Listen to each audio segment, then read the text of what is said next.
Bhagavate Vasudevaya. Om Namo Bhagavate Vasudevaya. Om Namo Bhagavate Vasudevaya. Om Namo Bhagavate Vasudevaya. Om Namo Bhagavate Vasudevaya. Om Namo Bhagavate Vasudevaya. This is Canto 2, the Cosmic Manifestation. We are looking at the last chapter of Canto 2, which is Bhagavatam is the answer to all questions.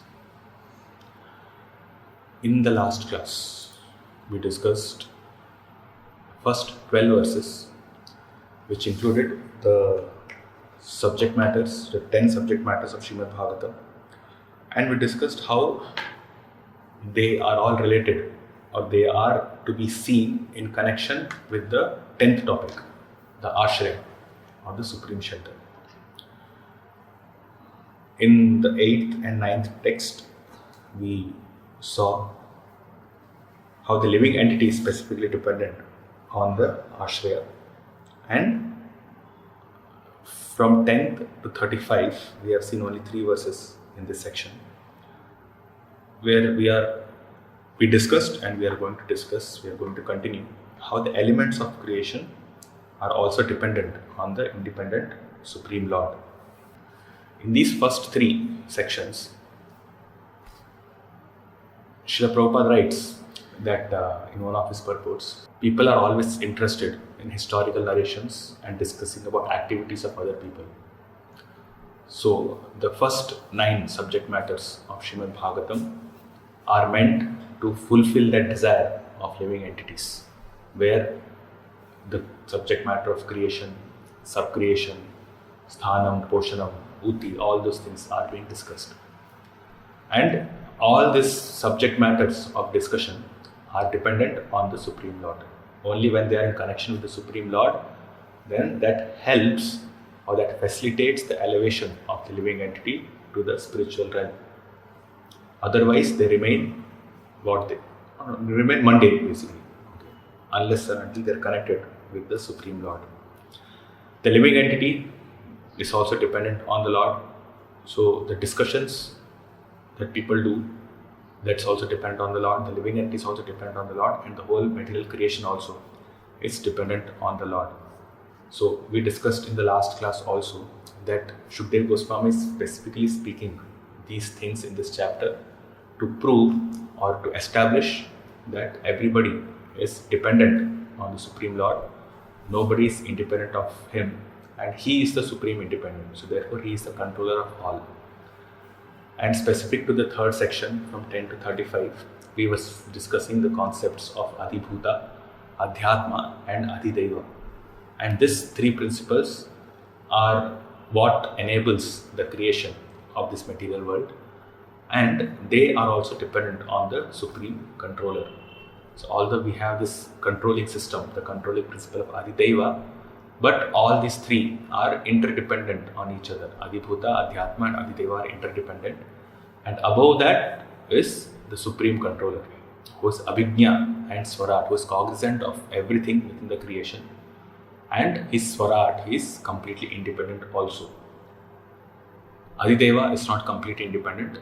Adhibhuta and Adhyatma are controlled by Adhideva principle. So obviously they are not completely independent. Okay.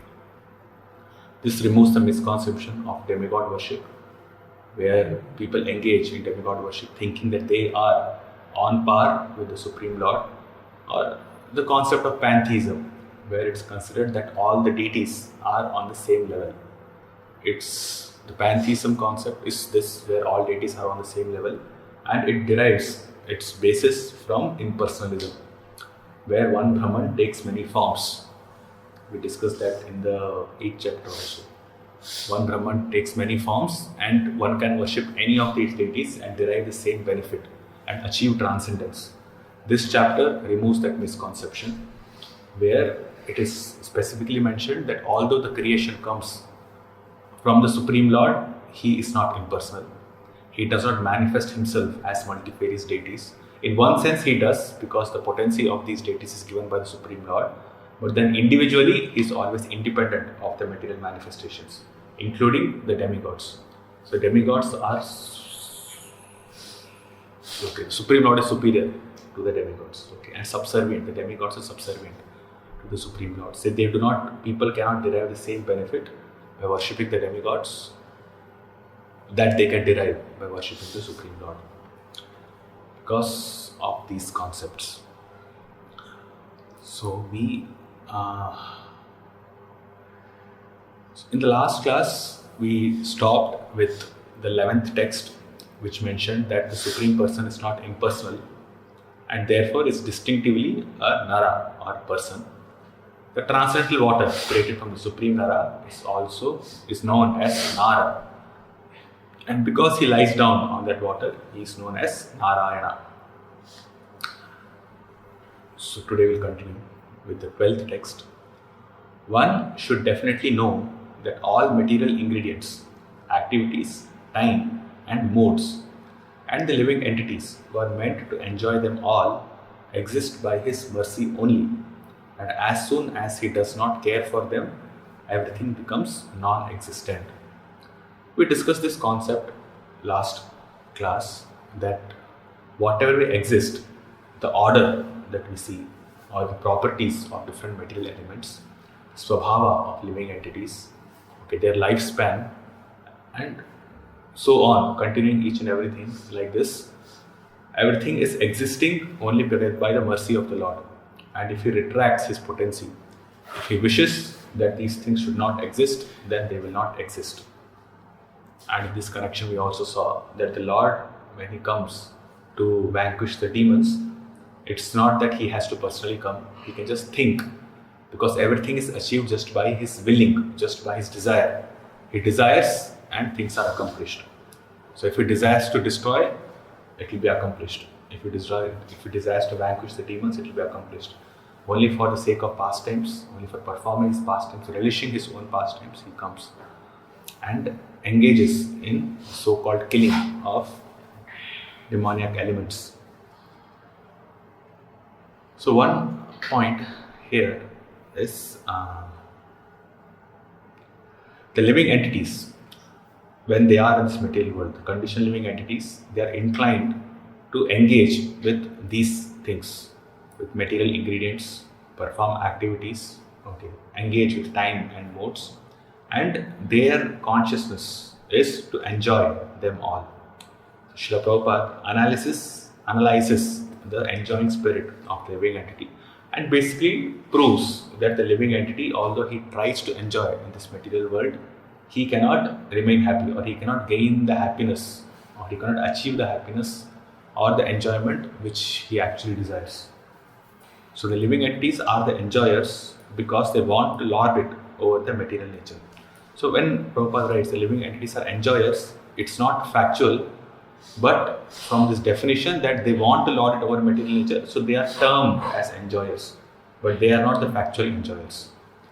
The enjoyer of this material creation is not the living entities, but is the Supreme Lord. It's Krishna who enjoys the material world as well as the spiritual world, because the energy belongs to him, and the energy is utilized for the correction of the living entities, but the supreme enjoyer is the Supreme Lord himself. Bhoktaram Vekyatapasam Sarva Loka Maheshwaram. So one who is the controller of all the lokas, it is obvious that he is the enjoyer of all the lokas also. So the living entities are also called as Purusha, they are also called as Kshetrajna. The Supreme Lord is also Purusha, Kshetrajna. But there is a distinction. Bhagavad Gita 13th chapter makes that distinction very clearly, correct? So they are called as Purusha because the tendency to enjoy is there. So therefore the living entities are never the Purushas or the factual enjoyers. As such, the spirit of enjoyment by the living entity in the material world is false. So this is illusion. So the living entities are conditioned by this. When they have the desire to enjoy this material world, then they are called conditioned souls. And when they don't have the desire to enjoy this material world but to serve the Lord, then they are liberated. Okay, so it ultimately boils down to the desire of the living entity, what he wants to do. And we can analyze this a bit more, that we might have the desire, but because of our conditioning, And because of the influence of the modes, we might not be able to completely engage ourselves in the activities of devotional service, although we may have the desire. So it requires purification. And the purificatory process itself is a transcendental process. So that way, one who has sincere desire, he is engaged or he is engaging in pure devotional service, and that way he is considered as a liberated personality, although he is within the material world. Even if he is a sadhana bhakta, even a practicing devotee is also considered as liberated if all his activities he is engaging only in devotional service. Okay, he is engaging his activities only in pure devotional service.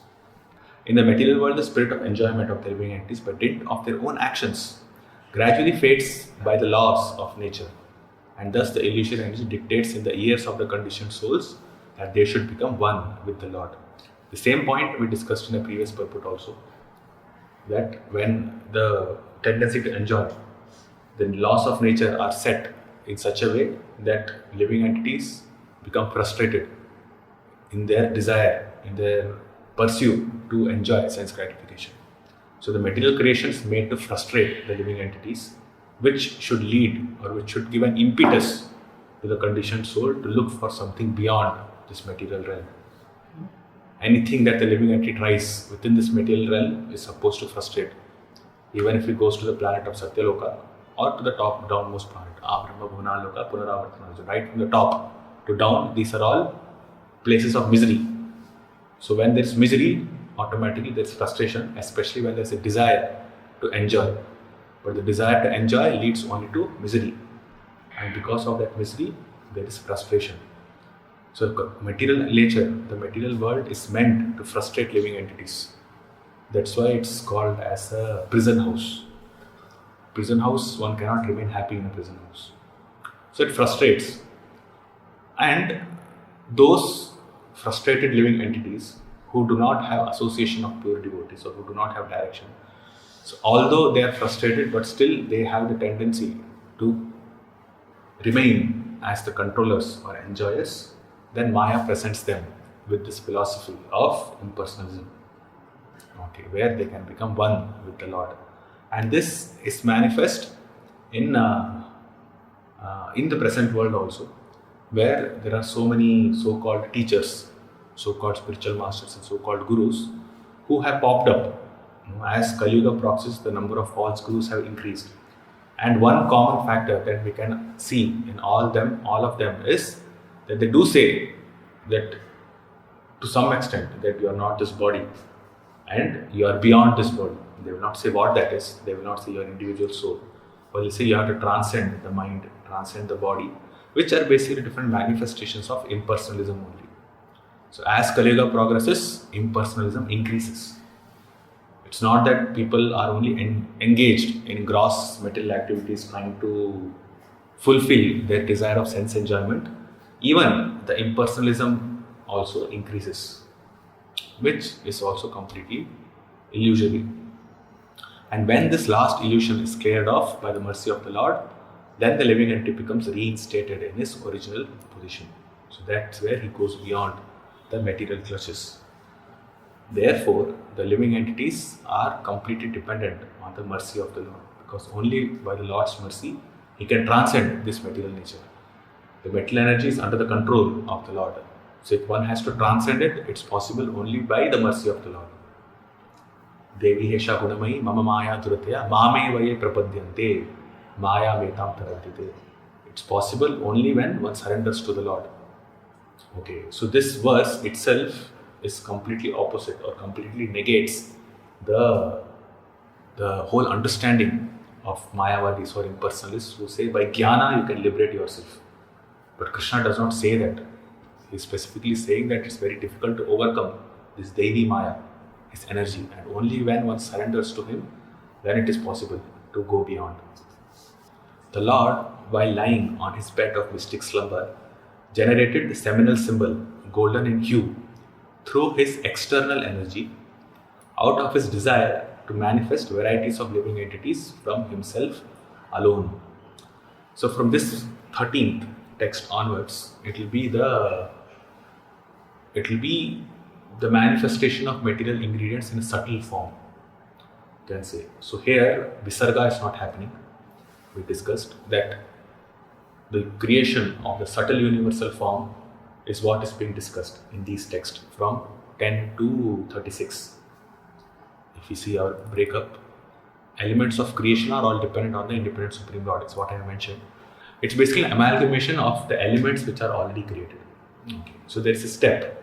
We will see in the 46th verse of this chapter that we have this Mahasamashti, Samashti and Vyashti.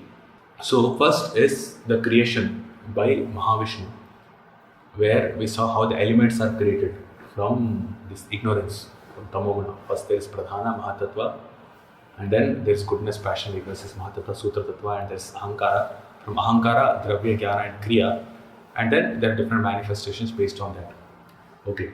So when Dravya, Jnana, Kriya, the principles were created, after which Garbhodakshaya Vishnu enters this universe. So the elements are already created, the elements are already present. But these elements are not mixed together to form something. We discussed this, if you remember, in the 7th chapter. We discussed that the elements are there, but they are not amalgamated to create different objects. Sorry? The example of car. The ingredients are there, the elements are there, but they have not been combined together. So this chapter is the intermediate step. Okay. The ingredients are there. Then in a subtle form, the corresponding manifestations take place. And the actual combination, the gross combination of these things would be done by Lord Brahma. Okay. So ingredients are there. And a template is being provided of how they should be mixed. The framework is there, which is the subtle universal form. And once Lord Brahma creates on that template, then the gross universal form manifests. You can say, means the creation is done. All the creation of 14 planetary systems is done, and that is conceived as the gross universal form. So here, what it's a seminal symbol. So what is going to happen is the Lord is going to, by his creative potency, he is going to manifest all the senses, the sense objects and the corresponding controlling devatas in their subtle form. Okay. Because only after Lord Brahma is the first living entity. So when we are going to speak, or when we speak about these verses, we will say that for first mouth is created, then there's tendency to drink and eat, and the controlling demigod is Varuna. But then Varuna is not created by the Lord. Correct? Lord Brahma is the first living entity, and he actually creates, or the body of Varuna and different demigods comes after Lord Brahma is created. Right? So when we speak about controlling demigods, the controlling principle, a template of the demigod is being created within the universe. And that is manifested, or that is then created by Lord Brahma after he is born. At this point of time, Lord Brahma is not born. Okay, it's only Garbhodakshaya Vishnu, and he's creating through his desire different material elements. The principle of combination of these material elements is what is being created now. So there is no other living entity at this point of time. Lord Brahma has not been created. So what we are going to discuss in this chapter is just the, we can say, subtle creation or symbolic creation of different senses, sense objects and the corresponding sense devatas, the principle of Adhyatma, Adhibhuta and Adideva. Right? At least conceptually you can understand. Okay, this is what we are going to discuss here. So Srila Prabhupada, in the purport, he speaks about these three concepts: Mahasamashti, Samashti and Vyashti. Mahasamashti is the Lord existing as the total energy. And here Srila Prabhupada writes Mahavishnu or Mahasamashti. The total reservoir of all energy comes from Lord Mahavishnu. That is Mahasamashti. Samashti is multi-total energy, where he has expanded himself into Garbhodakshaya Vishnu. So Mahasamashti becomes Samashti. And when this Samashti, the combination of all material elements and the totality of all jivas, they are then expanded into these three dimensions called as Adhyatmic, Adidevik and Adibhautik. That is explained as Vyashti. Vyashti, basically the term itself means individuality or singularity. Samashti means it's a combination, it's amalgamation or aggregation of individuals. And Mahasamashti is an aggregation of Samashti. Okay, so therefore we have these three. Mahasamashti related to Lord Mahavishnu, Samashti, which is Garbhodakshaya Vishnu, and Vyashti is the manifestation where the different three-dimensional principles of Adhyatma, Adibhautik and Adidevik are created. So such differential manifestations of the living energies are conditional states of the living entities. So this we discussed that even the controlled living entities and the controlling or the controller entities, they are all conditioned, but in a different way. One is in a higher, one has more condition, and in a different way basically. One is conditioned by the goodness, one is conditioned by passion, and the elements are totally in ignorance, no consciousness at all. So this particular text can also be referred to, it comes in the third canto, 8th chapter, which is the creation of Lord Brahma from Garbhodakshaya Vishnu. So we discussed last class that the same principle is also given in 3 or 4 verses in the 8th chapter of 3rd canto. So this one particular verse refers to that. Okay, so we'll not get into these details. We'll go forward. Just hear from me how the potency of his lordship divides one into 3, called the controlling entities, the controlled entities, and the material bodies in the manner mentioned above, which is Adidevam, Adibhutam, and Adhyatmam. Okay, so these 3 are manifested. From the sky, situated within the transcendental body of the manifesting Mahavishnu, sensory energy, mental force, and bodily strength are all generated, as well as the sum total of the fountainhead of the total living force. Okay, so this is your Maha Asuru, it's mentioned. Or the Prana, the totality of Pranavayu, or totality of Prana is created at this point. Although it's mentioned Mahavishnu here, we can understand it's actually Garbhodakshaya Vishnu. And Garbhodakshaya Vishnu is also called as Mahavishnu because he expands from Mahavishnu. And they are non-different in that way.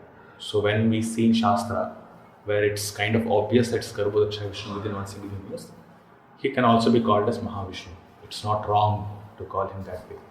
As the followers of a king follow their lord, similarly, when the total energy is in motion, all other living entities move. And when the total energy stops endeavoring, all other living entities stop sensual activities.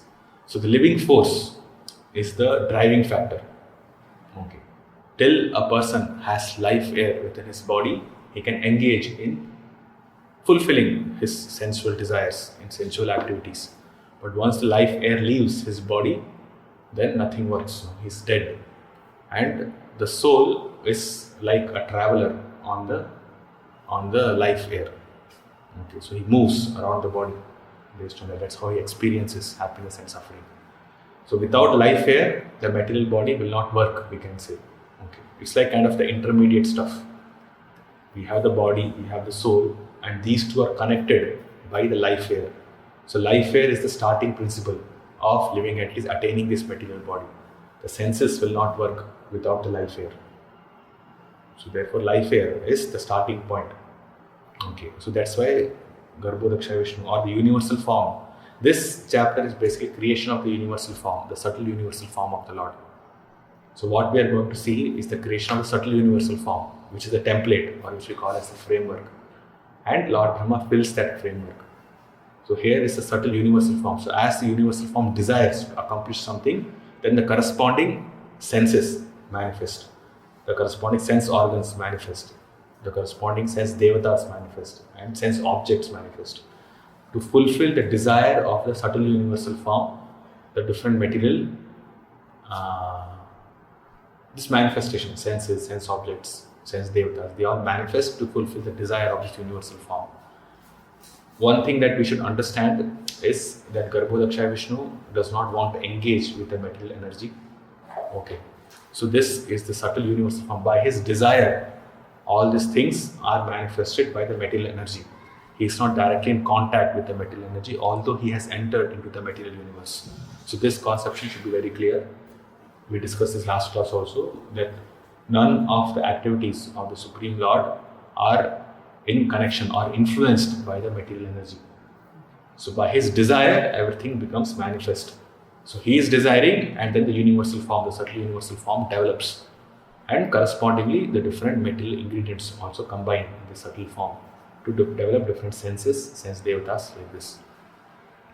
So therefore, Supreme Personality of Godhead is the cause of all causes, because he is the one who is putting everything into motion. He initiates everything. The living force, being agitated by the Virata Purusha, generated hunger and thirst, and when he desired to drink and eat, the mouth opened. So the living force is generated and it's agitated by the Virata Purusha, which is the desire of the Lord, which generated hunger and thirst, and then to fulfill that hunger and thirst, when he desired to drink and eat, the mouth appeared. The process by which all living beings in the womb of the mother develop their sense organs and sense perceptions appears to follow the same principles in the case of the Virata Purusha, the sum total of all living entities.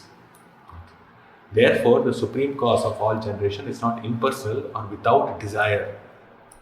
The desires for all kinds of sense perception and sense organs exist in the Supreme, and thus they take place in the individual persons. Okay. So, because the totality of living entities, it is mentioned here, right? The sum total of all living entities, they have the desire to enjoy material nature. To facilitate that enjoyment, then the subtle universal form, it manifests all these things. Okay. This desire is the nature of the supreme living being, the absolute truth. Subtle universal form. Subtle universal form is, okay, this Virata Purusha, which is mentioned here. Virata Purusha has two conceptions. One is gross and one is subtle. Okay. The gross universal form is when Lord Brahma has already created. Okay. Lord Brahma's creation is complete. The gross form is there. Gross universal form is there. Okay. Here, Lord Brahma has not yet appeared. Correct? Lord Brahma is not yet created.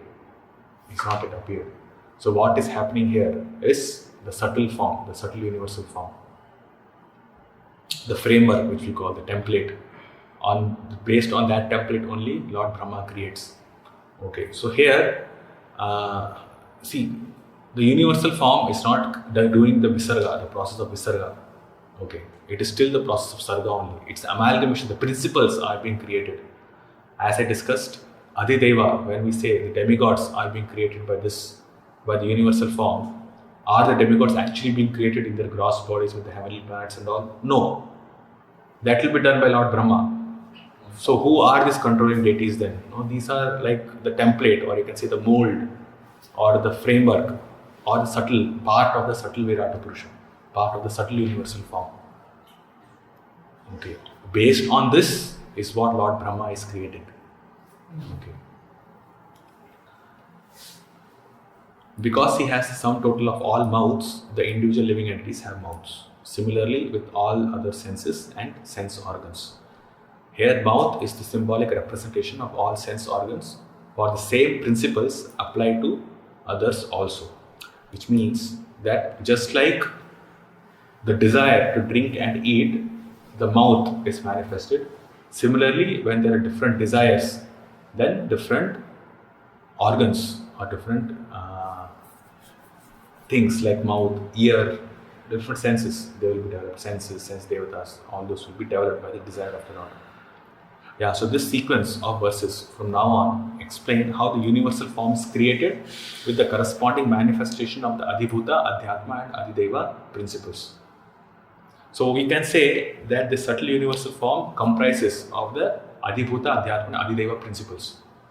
Okay, the subtle universal form is made up of Adideva, Adhibhuta and Adhyatma. And Lord Brahma, he physically gives the appearances or the forms to this Adhibhuta, Adhyatma and Adideva. From the mouth, the palate became manifested, and thereupon the tongue was also generated. After this, all the different tastes came into existence so that the tongue can relish them. Okay. So, Srila Prabhupada again elaborates or gives summary, you can say, not elaborating, but summary with respect to this particular example. And he says, the mouth becomes the resting place for the tongue, right, which tastes all the different relishable juices, of which the controlling deity is Varuna. This suggests, therefore, that Varuna was also generated along with the development of the tongue. So this is actually from Sridhar Swami's commentary. Prabhupada reproduces the same commentary here. And Sridhar Swami specifically mentions that even in subsequent verses, when the controlling deity of different senses are not mentioned, it is to be assumed that the controlling deities are also generated along with them, although Bhagavatam does not specifically or directly mentions that. So even in this verse, the generation of the controlling deity Varuna is not mentioned directly, but referring to different scriptures, Srila Sridhar Swami gives this commentary, and he says that Varuna was generated along with the development of the tongue. And this is how all the subsequent verses also should be understood. So all these three, Adibhuta, Adideva and Adhyatma, all these three are manifested together for fulfilling one particular purpose. Okay, different senses have different purposes. So when the different senses are manifest, corresponding controlling deity and the corresponding sense organ and the sense objects are also manifested at the same time, although it might not be mentioned in the verses of Bhagavatam. This is the commentary that is being given. Okay. Third canto also like this. Yes. In third canto is there. It is name also. Yes. With the Kapil, I think. Yeah, I think he gives that. Yeah, it comes 2 times, I think, in Bhagavatam. One is here, and it's there in third canto. Yes. The tongue and the palate, being instrumental, are adibhutam, or forms of matter. Correct? The palate is the upper portion of the mouth. The tongue is your tongue. So these two are the forms of matter. So therefore it's adibhuta. But the functioning deity, who is a living entity, is adideva, one who is controlling the movement of the tongue, or this adibhuta is adideva. Whereas the person undergoing the function is adhyatma, or the one who has the sense, who actually experiences the taste and other things, he is adhyatma. Thus the three categories are also explained as to their birth after the opening of the mouth of the Virata Purusha. The four principles mentioned in this verse serve to explain the three main principles, namely Adhyatma, Adideva and Adibhutam, as explained before. So the fourth principle is the Virata Purusha, and then we have Adhyatma, Adideva and Adibhutam. Okay, so we have three which are material manifestation, which are generated from the Virata Purusha by his desire. When the Supreme desired to speak, speeches were vibrated from the mouth. Then the controlling deity fire was generated from the mouth. But when the Supreme was lying in the water, all these functions remained suspended. So this is the mouth of the Virata Purusha. Okay. From him, speeches were vibrated when he desired to speak. And then the corresponding controlling deity of fire was generated from the mouth. Okay. And it's also mentioned, when the Supreme was lying in the water, all these functions remained suspended. Which basically means when the Supreme, or when this desire was not there to manifest all these things, then none of these functions, they were activated, none of these functions were working, they remained suspended. So it's only by the desire of the Lord that everything becomes activated. This point is just reiterating what we have already discussed before in the 12th and 13th text, that without the Supreme Lord, nothing will function. Only when he is awake, you can say, or during the daytime of Brahma, to make it clear, things work. And when the Lord goes to his mystic slumber or to his yoga nidra, then everything becomes suspended. So when the Supreme was lying in the water, all these functions remained suspended. So the controlling deity acts under the will of the Lord. So this we have already discussed. The activities of the sense organs are controlled by the will of the Supreme. The senses are, so to speak, offering a license for the conditioned soul, who are to use them properly under the control of the controlling deity deputed by the Supreme Lord for the benefit of the Supreme Lord. Okay. Because everything is being generated from him, everything is meant to be used for his service. The tongue is meant for eating, and men, animals, and birds each have their different tastes because of different licenses. So it's not that only one type of this sense or sense object is being created. Different species of life have different inclinations towards different tastes. So all that is also simultaneously manifested by the Virata Purusha. Okay. So that way we can say that he is also manifesting different types of tastes for different species of living entities when he's manifesting this. So it's not stereotyped to only one species, only to human being like this. We have to understand the whole concept is being generated for all 8,400,000 species of life, not only one species. So such a life, Prabhupada gives an example of how a swine or a pig accepts any kind of foodstuff, but a human being does not, or he should not. And such a life is also God's grace, because the conditioned soul desired a body like that for perfectly tasting a particular type of foodstuff. And the Lord facilitates that. An irresponsible life of indiscrimination is risky, and that is the declaration of all scriptures. Okay, so this purport you can read. Thereafter, when the Supreme Purusha desired to smell odors, the nostrils and respiration were generated, the nasal instrument and odors came into existence, and the controlling deity of air carrying smell also became manifested. So one exercise that you can do, like when you are reading this for a test or whenever you are reading this, whatever is mentioned here, you can try to categorize that as Adhyatma, Adibhuta and Adideva. Okay, so this is one. We will not be able to do that because of lack of time. But then you can do this exercise and see how this whole thing that's being explained here falls very systematically into these three categories. So the Vedic mantras confirm the statement in the Upanishad statement. So these purports are basically reiterating the same concepts that we have already discussed. Okay, and Prabhupada will give different points of view, you can say, to reiterate the same point which we have already discussed before. That everything is first desired by the Supreme before the subordinate living entity can act upon it. The living entity can see only when the Lord sees. Correct? His power of seeing is possible only when the Lord sees. The Lord does not see, he will not have any potency to see. The living entity can smell when the Lord smells, and so on. The idea is that the living entity cannot do anything independently. So we are seeing here the manifestation of the universal form, and only when he desires to do something, then these elements, these senses are coming up, the controlling deity is manifested, the sense objects are manifested. So the living entity cannot do anything independently. Only he can see only what the Lord has already created, or when the Lord sees. So that seeing will come, but he can smell only those things which when the Lord desires to smell. If the Lord has no such desire, or as mentioned in the previous text, if he's lying in the water, then none of these are activated. Correct? All the functions remain suspended. So the living entity cannot do anything. So he is so controlled, or rather we are so controlled, that we cannot do anything without the potency of the Lord. So even in the action of seeing, even in the action of, or each and every simple activity that we perform, it is not possible without the will of the Lord, or without His mercy. Our movement of head, our movement of hands, our breathing, our seeing, our blinking of eyes, everything is controlled by a controlling deity. But then that the controlling deity itself is manifested by the Supreme Lord, only by His will. Only by His will we can engage, or we can use this body. So actually this body is active not because of the presence of the soul, but because of the presence of Paramatma within this body. Okay, so because he is the one who is actually activating everything.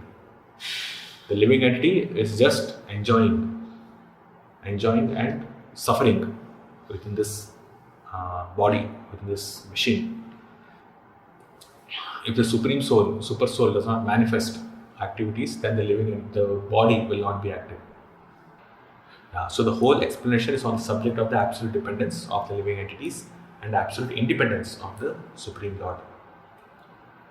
Thus, when everything existed in darkness, the Lord desired to see himself and all that was created. Then the eyes, the illuminating God's Son, the power of vision, and the object of sight all became manifested. Right? The eyes, it's a sense organ, it's Adibhuta. Illuminating Son, God's Son, Adideva. Power of vision is your sense, is Adhyatma. And the object of sight, Adibhuta, all became manifested. Correct? Yeah, you can do that exercise. Because the sense organ and the sense object belong to Adibhuta. The senses are Adhyatma and the controlling deity is Adideva. Okay. So the Lord, out of his causeless mercy, first desired to see himself and all the creation as well, and the Son became manifest. The power of vision for all living entities became possible, and the objects of vision were also manifested. So same thing which he writes in the translation. By development of the desire of the great sages to know, the ears, the power of hearing, the controlling deity of hearing, and the objects of hearing became manifested. The great sages desire to hear about the self. Okay. So this is the manifestation of the hearing principle. Yeah, and hearing is the way of acquiring knowledge. Specifically mentioned, to know. When the Lord or the great sages wanted to know, then the power of hearing was manifest. So knowledge is gained by hearing. Knowledge is not gained by seeing or by anumana like this. So this is substantiating that point. Okay. When there was a desire to perceive the physical characteristics of matter such as softness, hardness, warmth, coldness, lightness and heaviness, the background of touch sensation was generated, namely the skin pores and the bodily hairs along with their controlling deities. The trees, within and outside the skin there is a covering of air through which the touch sensation became prominent. So different elements are being created. Physical knowledge is the subject matter of touch sensation. We can measure the temperature by touching. We can measure the weight of an object by lifting it with the hand and thus estimate its heaviness and lightness. Air blowing within and outside the skin is also an object of sense perception. Right? Now it's cold, so we can perceive that. Sense perception. Physical or physiological knowledge is subordinate to the knowledge of the self as mentioned above. So knowledge of the self can expand to the knowledge of phenomena, but physical knowledge cannot lead to knowledge of the self. This is in relation to the previous text where the sense of hearing was developed. And by sense of hearing one can know the Lord. But by this physical or physiological knowledge which we gain from our sensory perception, we cannot understand the Lord. That's what it means. It's an interesting point he makes. There is, however, an intimate relation between the hairs on the body and the vegetation on the body of the earth. The vegetables are nourishment for the skin, both as food and medicine, as stated in the third canto. Tvacham asya vinirbinnam vibhishur drishyam aushadhihi. Because the controlling deity is mentioned as tree. The trees are the controlling deities here. So, the vegetables are nourishment for the skin, both as food and medicine. Okay.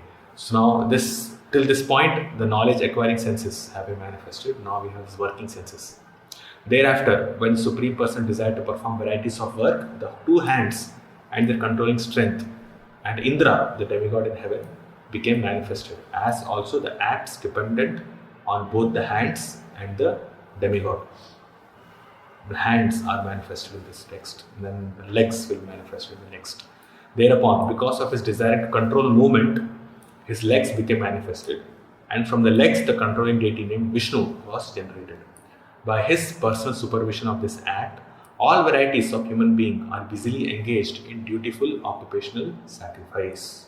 So Srila Prabhupada explains this specific portion of karma bhihi, that one is engaged in work, and work is possible with your hands and legs.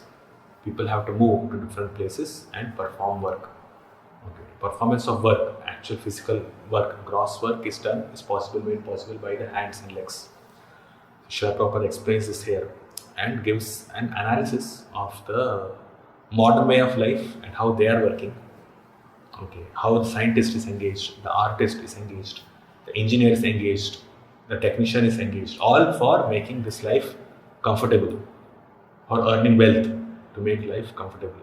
But what they do not know is how to make the activities purposeful to fulfill the mission of human life.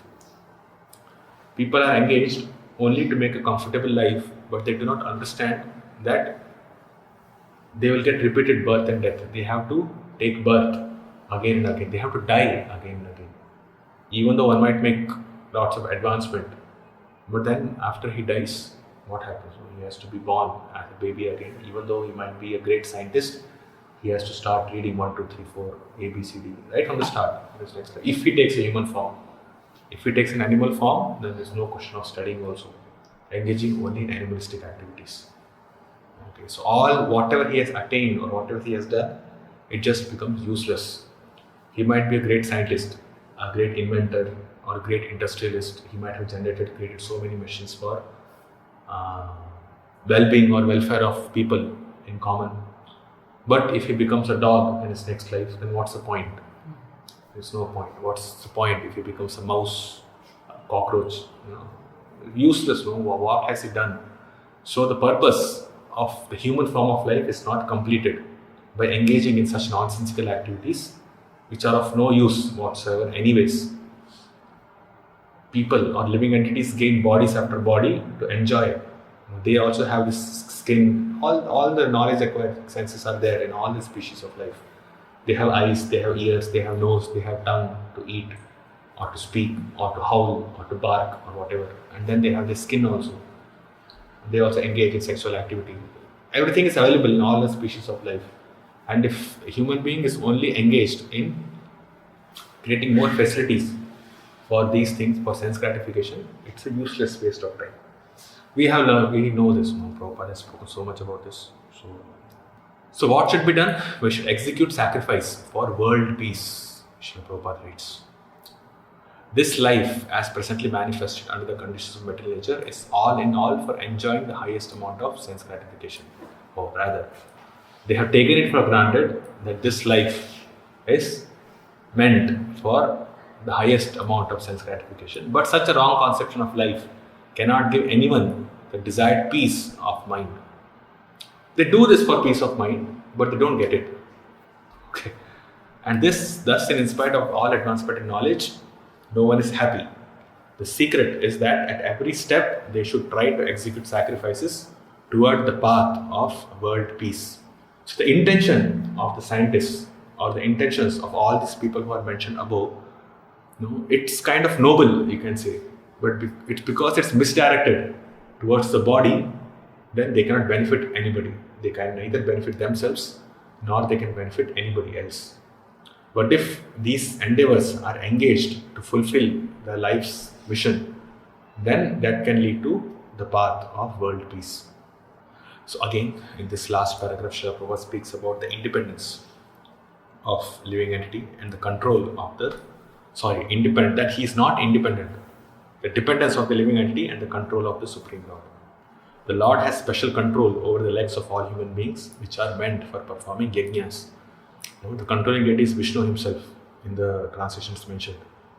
So, all activities are meant to satisfy yajna. Yajna arthat karmanonyatra lokoyam karma bandhanaha. So, for the sake of Vishnu, all activities should be performed. So, the legs are specifically meant for sacrifices because one can move from one place to another place.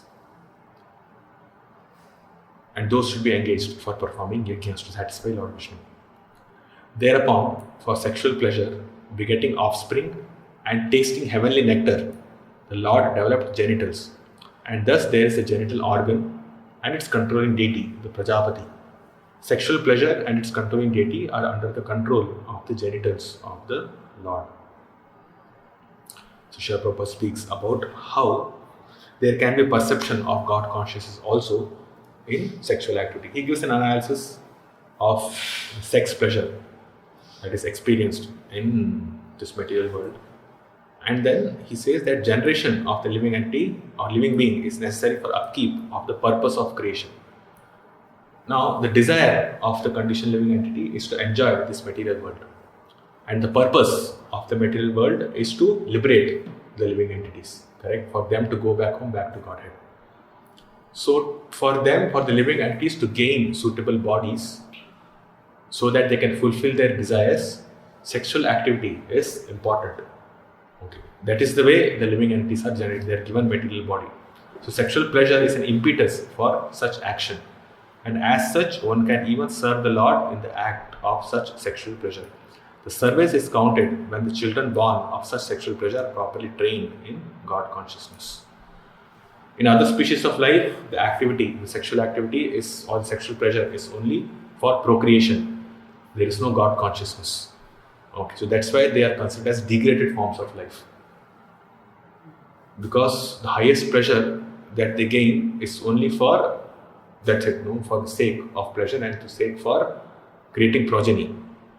So therefore it's degraded. And if a human being also engages in similar kind of pleasure only for creating progeny or only for his sexual pleasure, then he is considered to be on the same level as animals.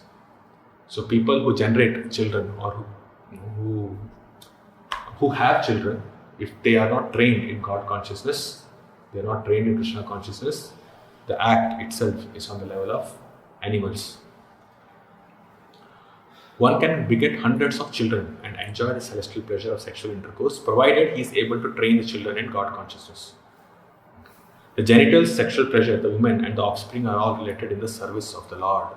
And one who forgets the relationship in the service of the Lord becomes subjected to the threefold miseries of material existence, right? Loss of nature. Thereafter, when he desired to evacuate the refuse of eatables, the evacuating hole, anus, and the sensory organ thereof developed along with the controlling deity Mitra. The sensory organ and the evacuating substance are both under the shelter of the controlling deity. So, one line purport. Even in the matter of evacuating stool, the refuse is controlled. So, how can the living entity claim to be independent? Okay, so this completes the one line analysis. That's it. How can you claim to be independent?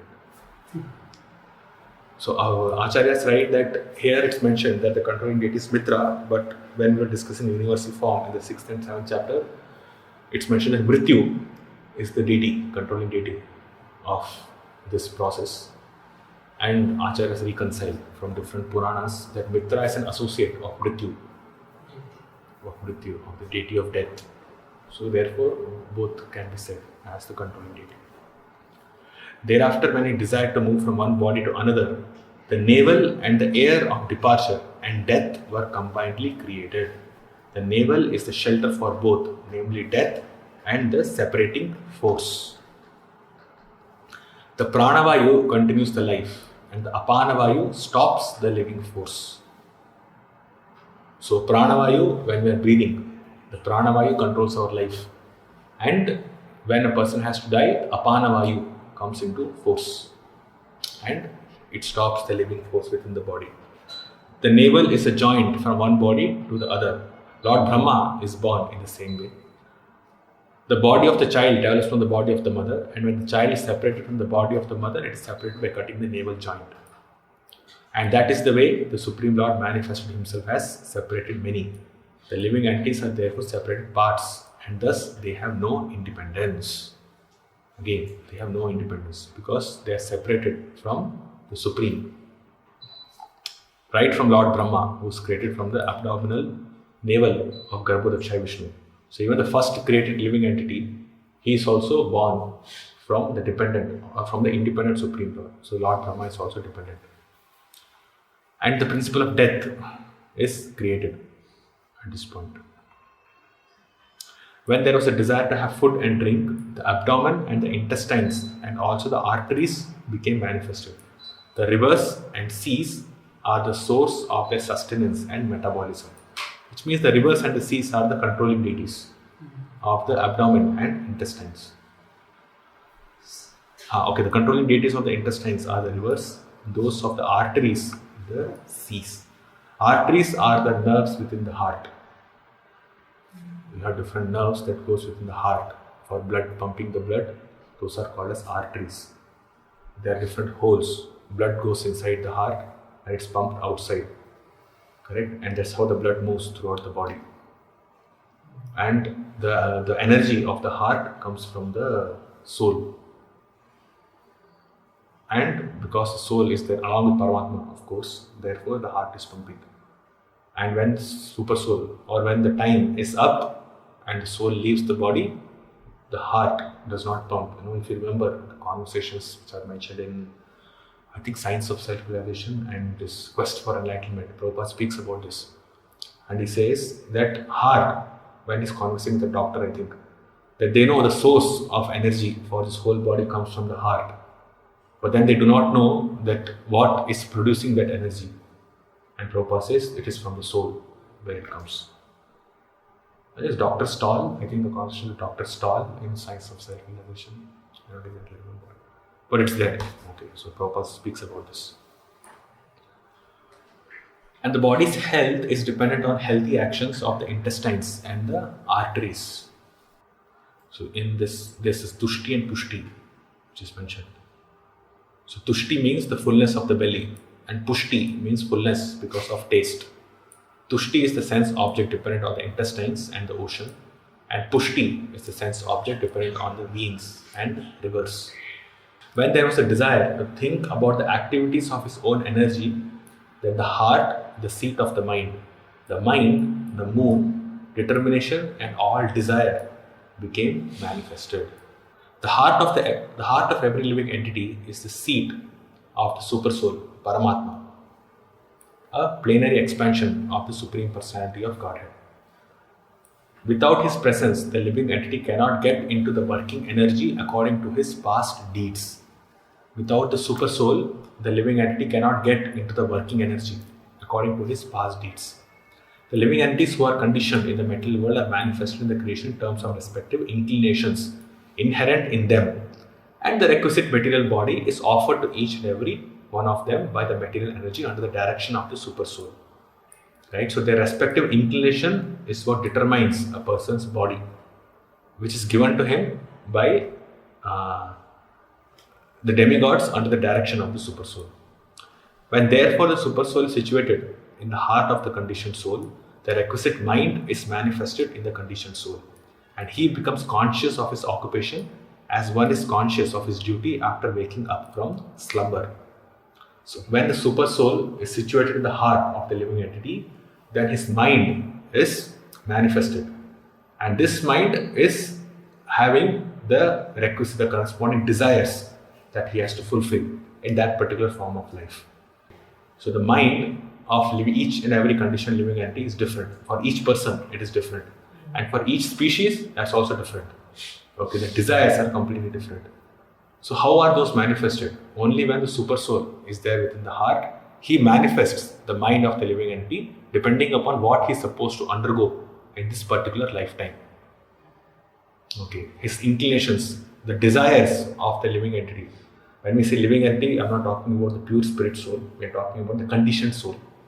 The desires, the unwarranted or the contaminated desires of the conditioned soul are manifested by the super soul.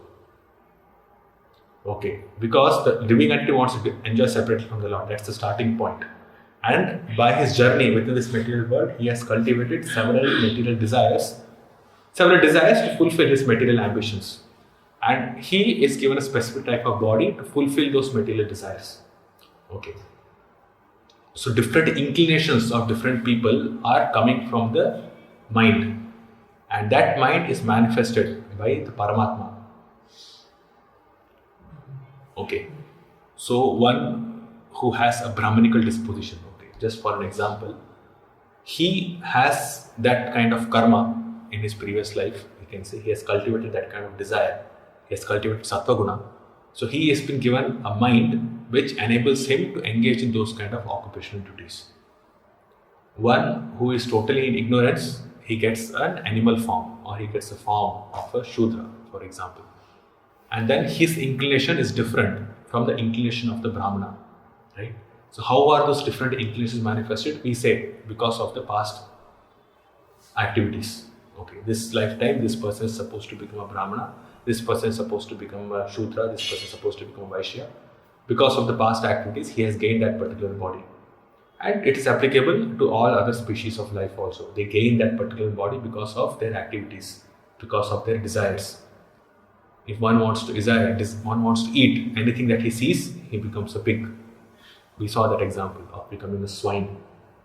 So Paramatma fulfills that. So how to act, how that inclination comes about? It comes about, it manifests because Paramatma is there within the heart. He manifests the inclination of the living entity for that particular body. Okay, for that particular body, this is the inclination. The inclination of a dog is different from that of a cat. Okay, and it is different from that of a lion or an elephant. So during this course of the evolution of the soul, different inclinations are there for different species of life. So these different inclinations are manifested by the Paramatma, by the super soul. And that is how a living entity within that particular body can act like that body. An elephant acts like an elephant because the super soul is there. A human being acts like human being, or specifically a Brahmana acts like Brahmana because that inclination is there, which is manifested by the super soul. Now once in I think Prabhupada was going on a walk. Yeah, it was during morning walk in a beach, and there were so many crabs on the sand. Okay, and as soon as they come near the crab will disappear literally below the sand. And then when Prabhupada asked, how is it that the crab is able to sense and he's disappearing? He's able to do those things for which he actually has not trained himself. Correct? Have you seen, if you see a crab, okay, within one fraction of a second it will go inside the sand as soon as we approach it. Okay, well, I have seen that. Okay, and it's so amazing that the way it does it, even though it's a big crab, it still go inside like this. So Prabhupada asked, how is it possible? How are they able to do? So disciples replied, it's instinct. And Prabhupada said, nothing is instinct. It is by the potency of the super soul. It's by the Paramatma's investing that potency in that particular living entity, he is able to accomplish these things. The birds are able to fly because the super soul has given them that potency to fly. We are not able to fly. It does not matter how much faster we flap our hands, we will not fly. But the birds, even the small bird is able to fly, the mosquito is able to fly, the bees are able to fly, the potency is there, the mystic potency is there. We can say the yogis can fly, or they become smaller than small, they can walk on water, but there are so many birds and so many fishes who are always there in water. So all these mystic potencies are there in different species of life, but all of them are manifested by the super soul based on the inclinations of the living entity. Okay, so the mind and the potency both is manifested by the Paramatma feature of the Lord. And he becomes conscious of his occupation as one is conscious of his duty after waking up from slumber. So this is not only for the human being. A dog becomes conscious of his occupation. A fish becomes conscious of his occupation because of the presence of the super soul. The activities of the mind cannot begin without the manifestation of the heart. And the heart becomes manifested when the Lord wants to see the activities of the material creation. So when he wants to see the activities of the different species of life, then the heart is manifested in different species. And then the mind is manifested within the heart. And then they are able to engage in their activities. The 7 elements of the body, namely the thin layer on the skin itself, the flesh, blood, fat, marrow and bone, are all made of earth, water and fire. Whereas the life breath is produced by the sky, water and air. So Srila Prabhupada, he writes that water is the most prominent element in creation because it is required for both the subtle body or the subtle creation as well as the gross creation. We'll see the purport. Construction of the whole material body is prominently made by 3 elements, namely earth, water and fire. But the life, of course, is produced by sky, air and water. So water is the common element in both the gross and subtle forms of all material creation, and it should be noted herewith that due to necessity, water being most prominent in the material creation is the principal element of all the 5. This material body is thus an embodiment of the 5 elements, and the gross manifestation is perceived because of 3, namely earth, water and fire. Sensations of touch are perceived due to the thin layer on the skin, and bone is as good as hard stone. The breathing air of life is produced of sky, air and water, and therefore open air, regular bath and ample space in which to live are favorable for healthy vitality. So for the air that we are breathing, it's not only air, but it's actually manifested from sky, air, and water, all three. So if there's open space, and it says open air, okay, open air is where air is regulated, life air, open air. If you have open air, spacious, regular bath, which is for water, and ample space. You're not in a cramped space, but in ample space. Then these are favorable for healthy vitality because the life air is regulated that way. Life air is not disturbed. If you are in a cramped space, then you feel uncomfortable because the life air is disturbed. So some people will have fear. If you go inside a cave or somewhere, very tight cave, then there's a sense of fear within ourselves. That's because the life air is disturbed. Okay, when life air is disturbed, then there's a sense of fear. Why do we have fear when a person dies? Now there's fear in his. If he's not a devotee, obviously a materialistic person, when he dies, there's fear. That fear is because the life air is completely disturbed. And then the life air is about to go out. Apanavaya becomes very prominent. So then there's so much disturbance. So that's why whenever you go to a cramped space or in a cramped, people don't like to fly in aircrafts, aeroplanes. These different types of phobias are there. That is because of the disturbance of life air. When such things are not, we are not comfortable with those things. Okay, so when we go inside a cave or anything like that, then we have the sense of fear. What if the cave collapses on top of us? So what will happen? So that is because the life air is disturbed. So ample space is required for comfortable living and for healthy living. The life air is passing through the body without any obstruction. That gives vitality to the body. And when the life air does not pass, there is obstruction in the life air, then there's diseases. We discussed this in the 6th, 7th chapter, remember? Yeah. When the air is not proper, the airflow is not proper, then there are diseases within the body. And when the life air is properly flowing within the body, then it's good for health. The sense organs are attached to the modes of material nature, and the modes of material nature are products of the false ego. The mind is subjected to all kinds of material experiences, happiness and distress, and the intelligence is the feature of the mind's deliberation.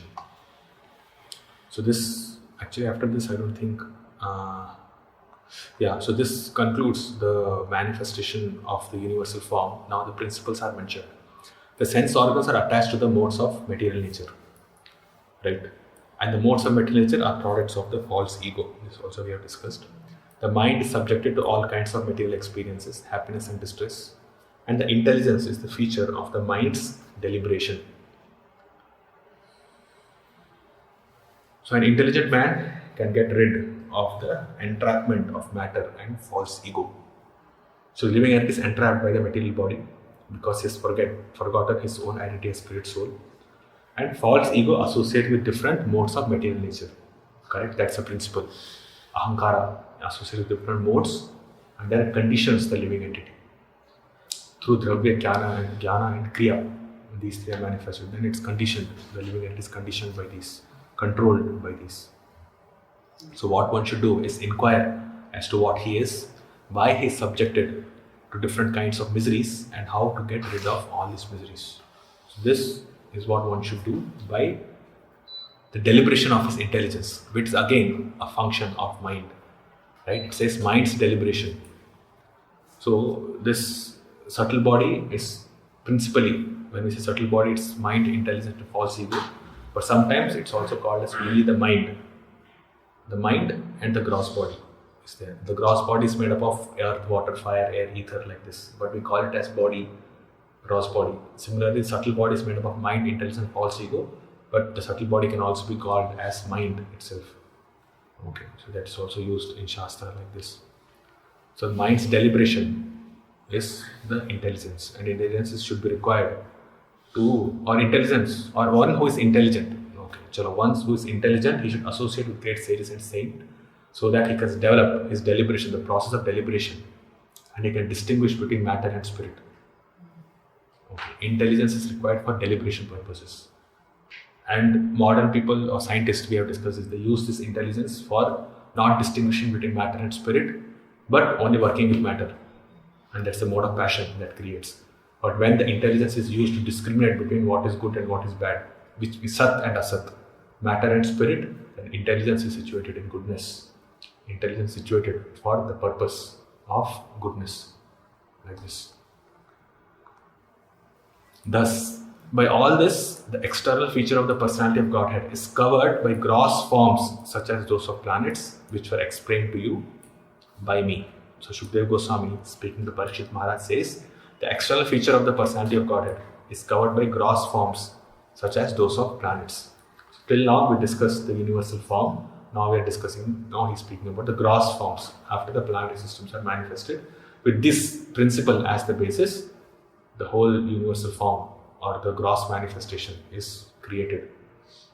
And the planetary systems are situated in the universal form of the Lord. After the planetary systems have been created. Okay, this we saw in Purusha Sukta when we were discussing Purusha Sukta. Therefore, beyond this gross manifestation is a transcendental manifestation, finer than the finest form. It has no beginning, no intermediate stage, and no end. Therefore, it is beyond the limits of expression or mental speculation and is distinct from the material conception. So this is the impersonal Brahman or the impersonal form of the Lord. Prabhupada speaks here. The gross external body of the Supreme is manifested at certain intervals, and thus the external feature or form of the Supreme Personality of Godhead is not the eternal form of the Lord. Right? This gross external body of the Supreme. So it's not manifested from his internal potency. Although it is said the gross external body of the Supreme, he is not influenced by that external body or that body which is manifested from his external energy. The Lord is not influenced. So because it's manifested at certain intervals, we will speak about this Mahakalpa, Vikalpa and Kalpa in the 46th verse, where the creation of Brahma, or Brahma when he creates, it's called as Kalpa, every day of Brahma. The creation of Brahma and the material ingredients is called as Vikalpa, and the creation of this whole material manifestation from Mahavishnu is called as Mahakalpa. Okay. So because this Kalpa, this creation and destruction, it happens again and again. Therefore, this Lord, the form of the Lord is not eternal, the external form of the Lord. Anything that has a beginning, interim and an end is called material. And he says the absolute truth is therefore beyond the expression, speculation of material conception. He is certainly transcendental to all material conception. This is called as Nirvisheshanam. One should not, however, misunderstand Nirvisheshanam as being without any transcendental qualities. Visheshanam means qualities. Therefore, Nir added to it means that he has no material qualities or variegatedness. This nullifying expression is described in 4 transcendental qualifications, namely unmanifested, transcendental, eternal, and beyond the conception of mind or word. Beyond the limits of word means negation of the material conception. Yeah, this is the impersonal form of the Lord. This is what is being spoken about here. And to distinguish between these two, the gross universal form and the object or the impersonal form, Shukdev Goswami says, neither of the above forms of the Lord, as just described unto you from the material angle of vision, is accepted by the pure devotees of the Lord who know Him well. So neither the impersonal form nor the gross universal form is accepted by the pure devotees. The impersonalists think of the absolute personality of God in 2 different ways. On the one hand, they worship the Lord as Vishwarupa, or the all-pervading universal form, and on the other, they think of the Lord's unmanifested, indescribable subtle form. The theories of pantheism and monism are respectively applicable to these 2 conceptions of the Supreme as gross and subtle, but both of them are rejected by the learned pure devotees of the Lord. So pantheism, the universal form is considered pantheism because pantheism is different deities can give you the same benefit. Okay, and because different deities are situated on the different bodily forms of the Lord, if they are satisfied, then the Lord is satisfied, like this. But then our example is different. Our example is when the Lord, When the Lord is satisfied. when the Lord is satisfied, then everybody is satisfied. The personal form of the Lord should be satisfied, like this. Usually the features shown in the material world have no existence in the Vaikuntha planets, and thus they are not accepted by the pure devotees. What the pure devotees worship from the very beginning are the eternal forms of the Lord existing in the Vaikuntha planets. So the features which are shown in the material world have no existence in the Vaikuntha planets. So this is not speaking about the incarnations of the Lord, because the incarnations of the Lord are actually originally situated in the Vaikuntha planets. So when they come to this material world, then they are the eternal forms of the Lord in the Vaikuntha planets, and they manifest by their internal potency. The features shown in the material world is basically the universal form of the Lord, like that. Okay, so they have no existence in the Vaikuntha planets. The Vaikuntha planets are not manifested because of the universal form. There is no universal form in the Vaikuntha planets, in the spiritual world. It is up there only in the material world, because matter is dead. To activate matter, a template is required. The potency of the Lord is required. But the Lord does not associate with matter at all. So therefore the concept of universal form and other things come into picture. It's like kind of mandatory that's required for the creation of the material world. But in spiritual world, everything is spiritual. Everybody is conscious. Everything is conscious. Or rather we'll say everybody is conscious. Okay, the sand is conscious. The trees are conscious. Everybody is conscious in service to Krishna. There is no universal form required there, because everybody knows what they are supposed to do. Matter does not know what it's supposed to do. Correct? Matter is dead. Matter is unconscious. It has no conscience. So matter does not know what to do. So to activate it, then something is required.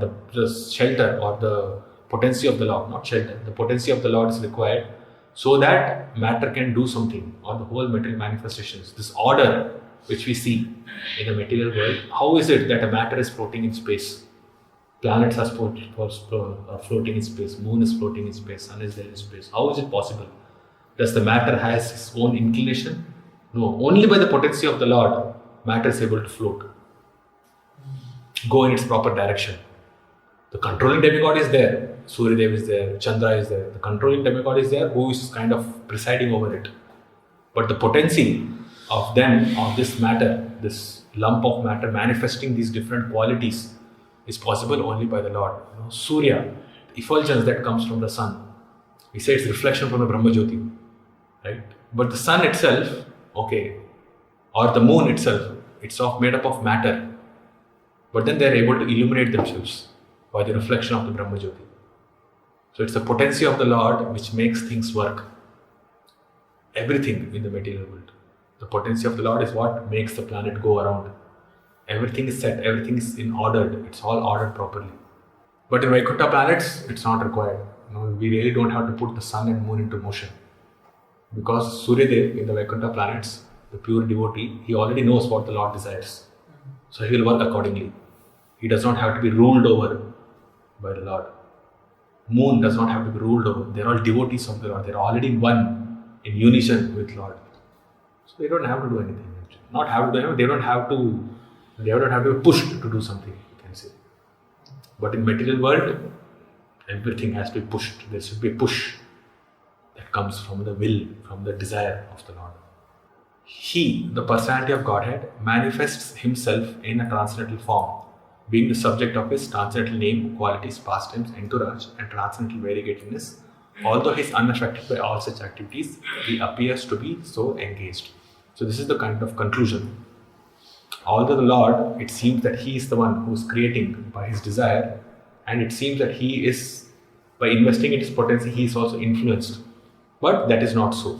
He is unaffected by all such activities, and but although he appears to be so engaged, he manifests himself in a transcendental form. He does not take the material form. So the subtle universal form or the gross universal form is actually not the form of the Lord. Laghu Bhagavatamrita, it explains that the universal form is actually a bodily form of Lord Brahma. Okay. The Virat Rupa is the body of Brahma. I think it's here in this. I have written it somewhere. Okay, it's there in one of my notes.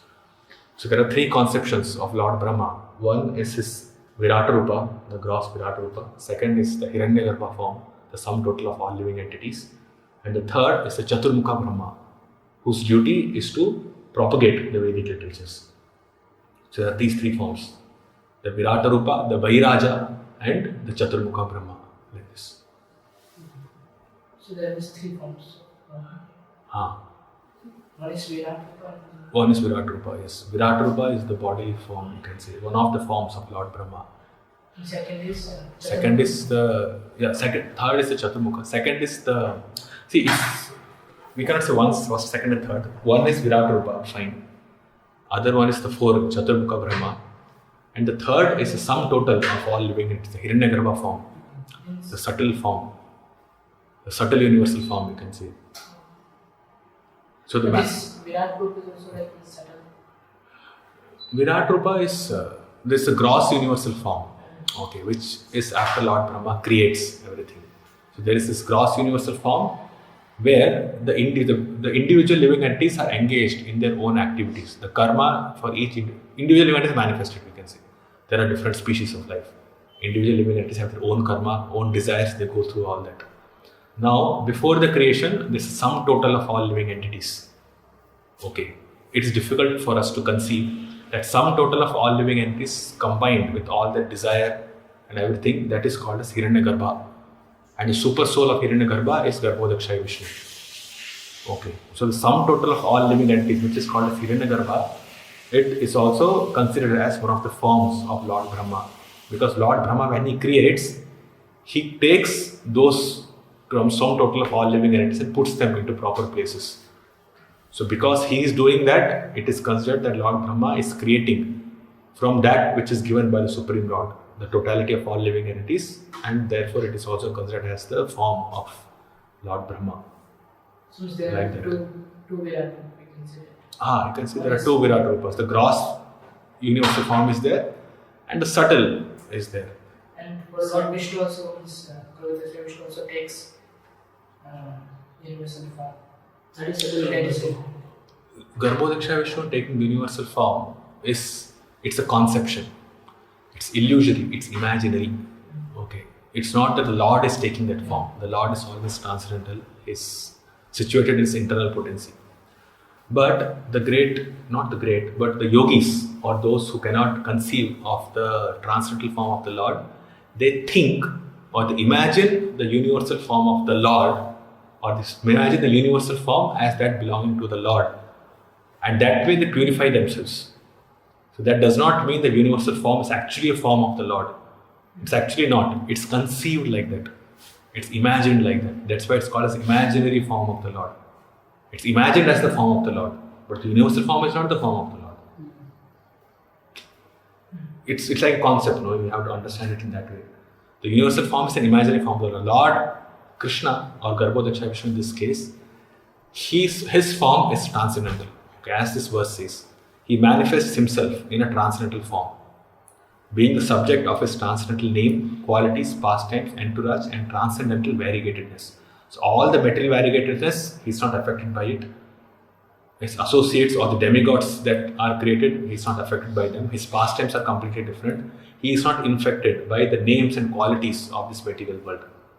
Okay, he is transcendental. But the universal form is imagined to be the form of the Lord, and by that, because it's mentioned in the Shastra, it's an authentic form of the Lord, you can say, for those who are not able to meditate on the actual form of the Lord, the transcendental form of the Lord. So they make some progress.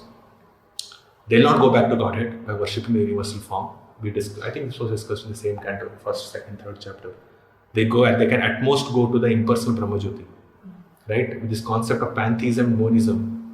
Pantheism means they remain within the material world, okay, but there's a sense of the superiority of the Lord is there.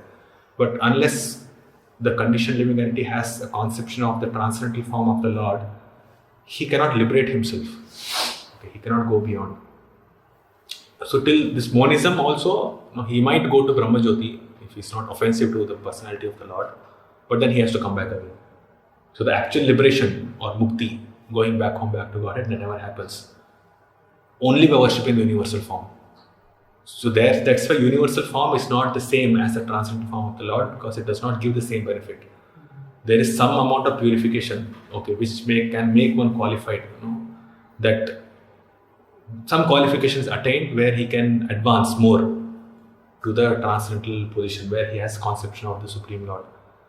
But it's only till that level. The universal form can only take one to at the max to Brahmajyoti. Because in Brahma Jyoti there is no conception of the transcendental form of the Lord.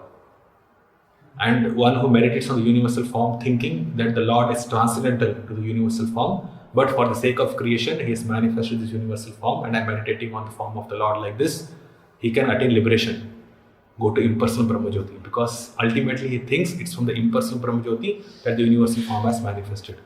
And this is where the explanation of Shankaracharya is convoluting, because he says the universal form are different deities.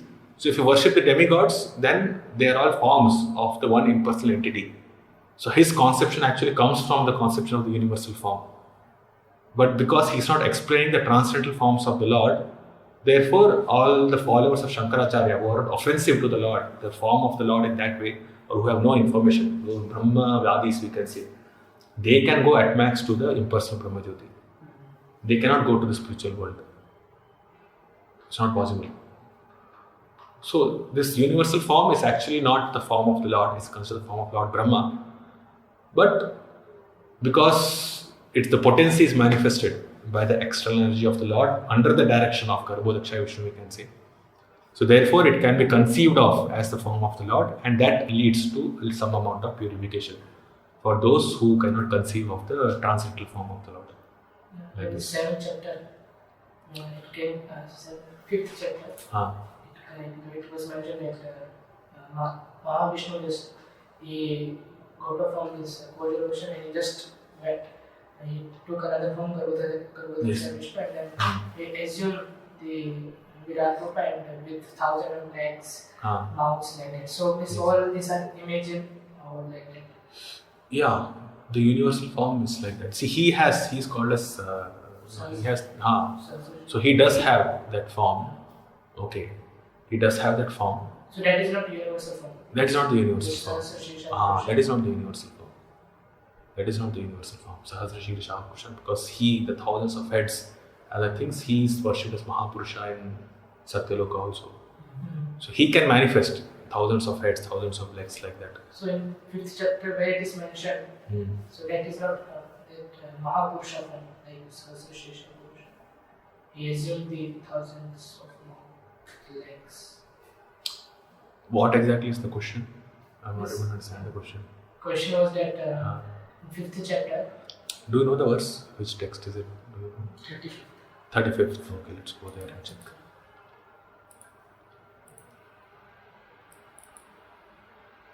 Yes, the Lord Mahavishnu, all the lying in the causal ocean, came out of it, and dividing himself as Hiranyagarbha, he entered into each universe and assumed the Virata Rupa with thousands of legs, arms, mouths, heads, etc. The expansions of the planetary systems within each and every universe are situated in the different parts of the Virata Rupa, universal form of the Lord. And they are described as follows. So, Srila Vishnu Thakur mentioned that Hiranyagarbha is the Paramatma of the totality of Jivas. He is Garbhodakshaya Vishnu. When the Jivas are again created and engaged in their activities in next Kalpa, Garbhodakshaya Vishnu expands the Kshirodakshaya Vishnu, pervades the entire universe, entering into each and every atom, and stays with the soul as Paramatma, witnessing its action and their activities. Okay. So, when it's mentioned that he entered into each universe and assumed the Virat Rupa with thousands of legs, arms, mouth and head, this is answered in which verse? I think it will come now. Let us see, it's in the 44th verse. Yeah, so there is no direct engineering by the Lord for the creation and destruction of the material world. What is described in the Vedas about his direct interference is simply to counteract the idea that material nature is the creator. So when we say the Lord assumed hundreds and thousands of forms like this, it's by his potency that he did so. Okay. By his potency is what is being manifested as the universal form. It's by his potency means, by his potency he just assumed the forms. Because here they talk about Virat Rupa. Yeah, this is the Virat Rupa. Yes, with thousands of legs, arms, mouths and heads is what is being mentioned. Let me do one thing. What I'll do is I'll get references for this. Okay, I'll get references for this which explains that the Virat Rupa is actually not the form of the Lord. Okay, So when it's mentioned thousands of legs, arms, mouths and heads, you can say that the functions of his mouth, the universal form is spread all over the universe. Okay, the functionality of the Lord is spread all over the universe. So that way the Virat Rupa is spread all over the universe. Okay, but the Lord does not have a material form. So when it's mentioned here that he assumed a Virat Rupa with thousands of legs, arms, mouth, heads and etc., it does not mean that the Virat Rupa is actually the material form of the Lord. The Lord does not have a material form. Okay, we should be very clear. This is the principle. So when he assumed this particular form, then it should be understood that either that his potency, by his different functionalities, by his material functionalities, he's assumed these different forms. So Sahasra Shirsha Purusha is basically the form of the Garbhodakshaya Vishnu himself could have those many number of heads, those many number of hands, those many number of legs. That is the spiritual form of the Lord. Virat Rupa is not the spiritual form of the Lord. Okay, it's the material form of the Lord, you can say. But it's the material form. But the Lord does not have a material form. So there's Virat Rupa, which is imagined. So it's also have 1,000 legs, mouths, like that. It can be imagined like that. It's imagined like that. Where the Lord has, where universal form is imagined. And see, I actually don't know, or actually I cannot understand how these different yogis, how do they imagine the universal form. But from the descriptions of Shukdev Goswami, when they see the material manifestation, they think of the particular limb of the universal form. Right? When they see trees, they think of the hair of the universal form. When they see the mountains, they see the bones, stack of bones on the universal form, like that. And when it's mentioned, Brahmanas are the head.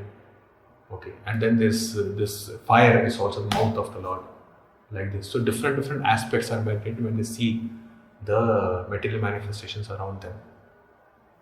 And yogis, when they are advanced, then they do have this, they do conceive of the universal form, where we see the form of the Lord made up of different material elements. I think in the second chapter it comes, the yogis, great yogis meditate on the Shishumara form. Yeah. Right, or Shishmara or something like that. So there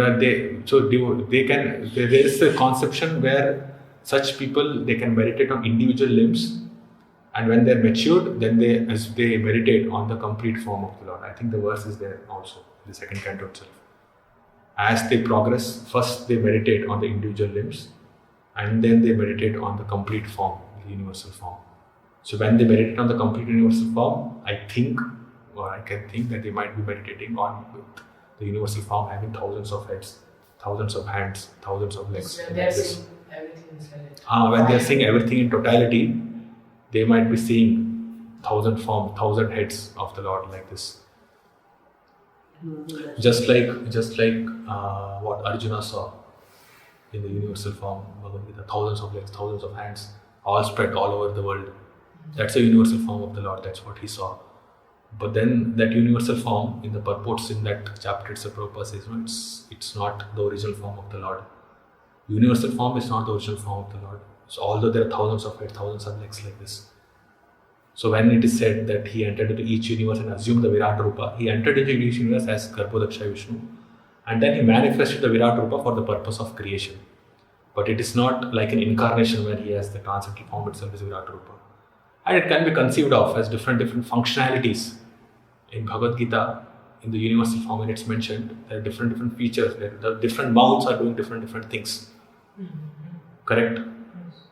At least we can think of that picture or that painting. Different mouths are doing different things. Okay, from one mouth fire is coming, in one mouth all the Kshatriyas are going inside, crushed between the teeth, like that. So different things are happening, different mouths of the Lord. So that's what I said, that when he assumed the Virat Rupa, thousands of legs, arms, mouth, and different functions that is being performed by the universal form of the Lord, which are manifested because of the potency of the Lord. The potency is there. So because the Lord is manifesting that potency, it's imagined by those people who are meditating on the universal form to have these different features are the universal form of the Lord, like this. So is it matter what are the features? So many features are there. Yes. So they see as the legs and mouths. They see as the legs, mouths, like this. So because they're seeing it and it's an authentic way, it's not wrong to say that the Lord assumed the Virata Rupa. Okay, so for this, because it's English, it's kind of difficult for us to understand. If you think from the Sanskrit verse point of view, then it would make sense. This is where our philosophy is so tight, you can say. So it's not that the Lord becomes the Virata Rupa. No, by His energies He manifests. The whole creation is His energy. The Lord does not transform. This is our, this Shakti Parinamavad. This is the transformation of the energy. Is what is this creation. The Lord does not transform. So when we speak about the universal form, it's not the Lord is assuming the universal form. No, it is His energies, the potencies which are working. Shankaracharya says, Vivartavad, the Lord Himself is transformed, Brahman itself is transformed. That is why I said universal form, when they meditate, the impulses meditate on the universal form. Like this, they go only till Brahmajyoti because they don't have the idea or conception of the transcendental form of the Lord. But devotees have the conception. They know the transcendental form of the Lord manifested by His internal potency is the topmost. And it is His energies which get transformed. Shakti Parinama. Shakti is what is doing all these things. Not the actual form of the Lord does not get transformed like that. So creation is the Shakti. Okay, it's by His energies He does all that. But because the energy is actually not different from the Lord, then this makes things a bit complicated. Okay, then we are put to know whether the Lord Himself is undergoing what is happening like this.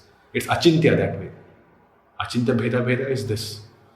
We can understand it, but then we cannot definitely kind of segregate and put it into different boxes, saying this word is this word is what. Because there is the similarity also and there is different also.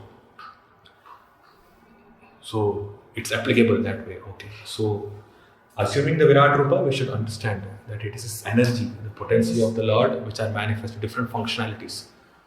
So we can refer back to Bhagavad Gita, that would kind of simplify things. So this 37 to 40 is about creation, 41 is about maintenance, and 42 is about destruction.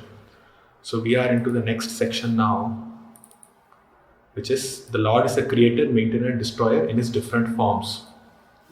So from 37 to 40, we will just read that how He, in different forms, He creates. O King, this is Shukdev Goswami speaking to Parikshit Maharaj. O King, know from me that all living entities are created by the Supreme Lord according to their past deeds. The living entities include Brahma and his sons like Daksha, the periodical heads like Vaivasvata Manu, the demigods like Indra, Chandra, and Varuna, the great sages like Bhrigu, Vyasa, and Vasishtha, the inhabitants of Pitraloka and Siddhaloka, and Charanas, Gandharvas, Vidyadharas, Asuras, Yakshas, Kinnaras, and angels, Apsaras probably. The serpents, the monkey-shaped Kimpurushas, the human beings, the inhabitants of Matraloka, the demons, Pishachas, ghosts, spirit, lunatics, and evil spirits, the good and evil stars, the goblins, the animals in the forest, the birds, the household animals, the reptiles, the mountains, the moving and standard living entities, the living entities born from embryos, from legs, from perspiration, from seeds, and all others, whether they be in the water, on land, or in sky, in happiness or distress, or in mixed happiness and distress. All of them, according to their past deeds, are created by the Supreme Lord. Okay. Now, we know they are created by Lord Brahma, right? Different gross manifestations are given to them, but because He is the cause of all causes, all of them are created by the Supreme Lord. All this, even these different inclinations that the different living entities have, they also are created by the Lord Himself. Material nature is the mother and Supreme Lord is the father. So Srila Prabhupada proves this point here. And he says that no one is independent of the Supreme Personality of Godhead. People might think that this material nature is compared. Yeah, the material nature is compared to mother. All the every living being is seen to come out of the mother's body. It is still a fact that the mother is not the ultimate cause of such a birth. The father is the ultimate cause of birth. Without the father's seed, no mother can give birth to a child. So, material nature also, it needs a father. And because He is the seed-giving father, He is the actual creator. Material nature gives different bodies, but the actual seed is given by the Supreme Lord. So, He is the creator. According to different modes of material nature, the mode of goodness, the mode of passion, and the mode of darkness, there are different living creatures who are known as demigods, human beings, and hellish living entities. O king, even a particular mode of nature, being mixed with the other two, is divided into three, and thus each kind of living creature is influenced by the other modes and acquires its habits also. So we have discussed this, that the modes of nature, they permutate and combine. Within the mode there are three, and within each of these three there's another three. So like that there are different species which are created. So that's what he's saying, Shukdev Goswami is saying, even a particular mode of nature being mixed with the other two is divided into three. So Rajaguna can combine with Sattva and Tama, and then it can manifest three. So Rajaguna is there, Rajaguna Tamoguna is there, Rajaguna Sattva is there. So within Rajaguna itself there is another three by the combination of the other two. Okay. And thus each kind of living creature is influenced by the other modes and acquires its habit also. The living entities individually are being conducted by a particular mode of nature, yes, but at the same time there is every chance of their being influenced by the other two. Generally, all conditioned souls are influenced by the mode of passion, because every one of them is trying to lord it over the material nature to fulfill his individual desire. But in spite of the individual mode of passion, there is always a chance of being influenced by the other modes of nature by association. So if one is in goodness, if he is in good association, he can develop mode of goodness. If he is in bad association, he will develop mode of darkness or ignorance. So nothing is stereotyped. One can change his habit by good or bad association. One has to become intelligent enough to discriminate between good and bad. Best association is the service of the devotees. And we have the example of Narad Muni and Ajamila. So Narad Muni, he associated with pure devotees. Ajamila, he associated with a prostitute, and then he fell down. Okay, so Srila Vishwanath Chakravarti Thakur writes this. We discussed this in the last class. The result of Sattva is a Devata body. The result of Rajas is human body. The result of Tamas is hellish existence. These three results are subdivided into three each to make 9 results. Each of the three is mixed with each of the other two. Thus, a human with Rajas, by mixture with a great amount of Sattva, becomes a Brahmana, and by mixture with a great amount of Tamas, becomes a Shudra. Correct? So we discussed that last class. He, the personality of Godhead, as the maintainer of all in the universe, appears in different incarnations after establishing the creation. And thus he reclaims all kinds of conditioned souls amongst the humans, the non-humans and the demigods. So in the maintenance process, the Lord comes as in his own personal feature. In his own incarnation, through the internal potency. So his main function is reclaiming all kinds of conditioned souls, because those who come and associate with the transcendental personality of the Lord, they become liberated. They go back to God. And he appears amongst humans, non-humans and the demigods also. So he incarnates himself even as a fish, hog, tree and many other forms. There is an incarnation among the species of bees, mosquitoes also. So Lord comes in every species of life. I think it's mentioned in one of the Puranas that the Lord comes in, then he comes in this form in the species of mosquitoes. And a long time back I heard this lecture. His purport is there. Yes. Even vegetables. Yes. Among the vegetables also he comes. All the different species. He comes in order to elevate them spiritually. So now this is again, it's reiterating or establishing the same point we have been discussing throughout this class, that he incarnates himself in different forms, but less intelligent persons who have no knowledge of him deride him even if he is in human society as a human being. As we have already discussed in previous verses, it is concluded that the Lord is never a product of the material creation. His transcendental position is always unchanged. He is the eternal form of knowledge and bliss, and he executes his almighty will by his different energies. Right?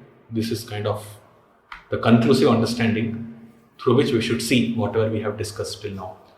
His form is transcendental, and what he executes within this material world by manifesting is done by his will, his almighty will, by his different energies. Okay, so this is a conclusive, proper understanding. He is never subject to reactions for any of his acts.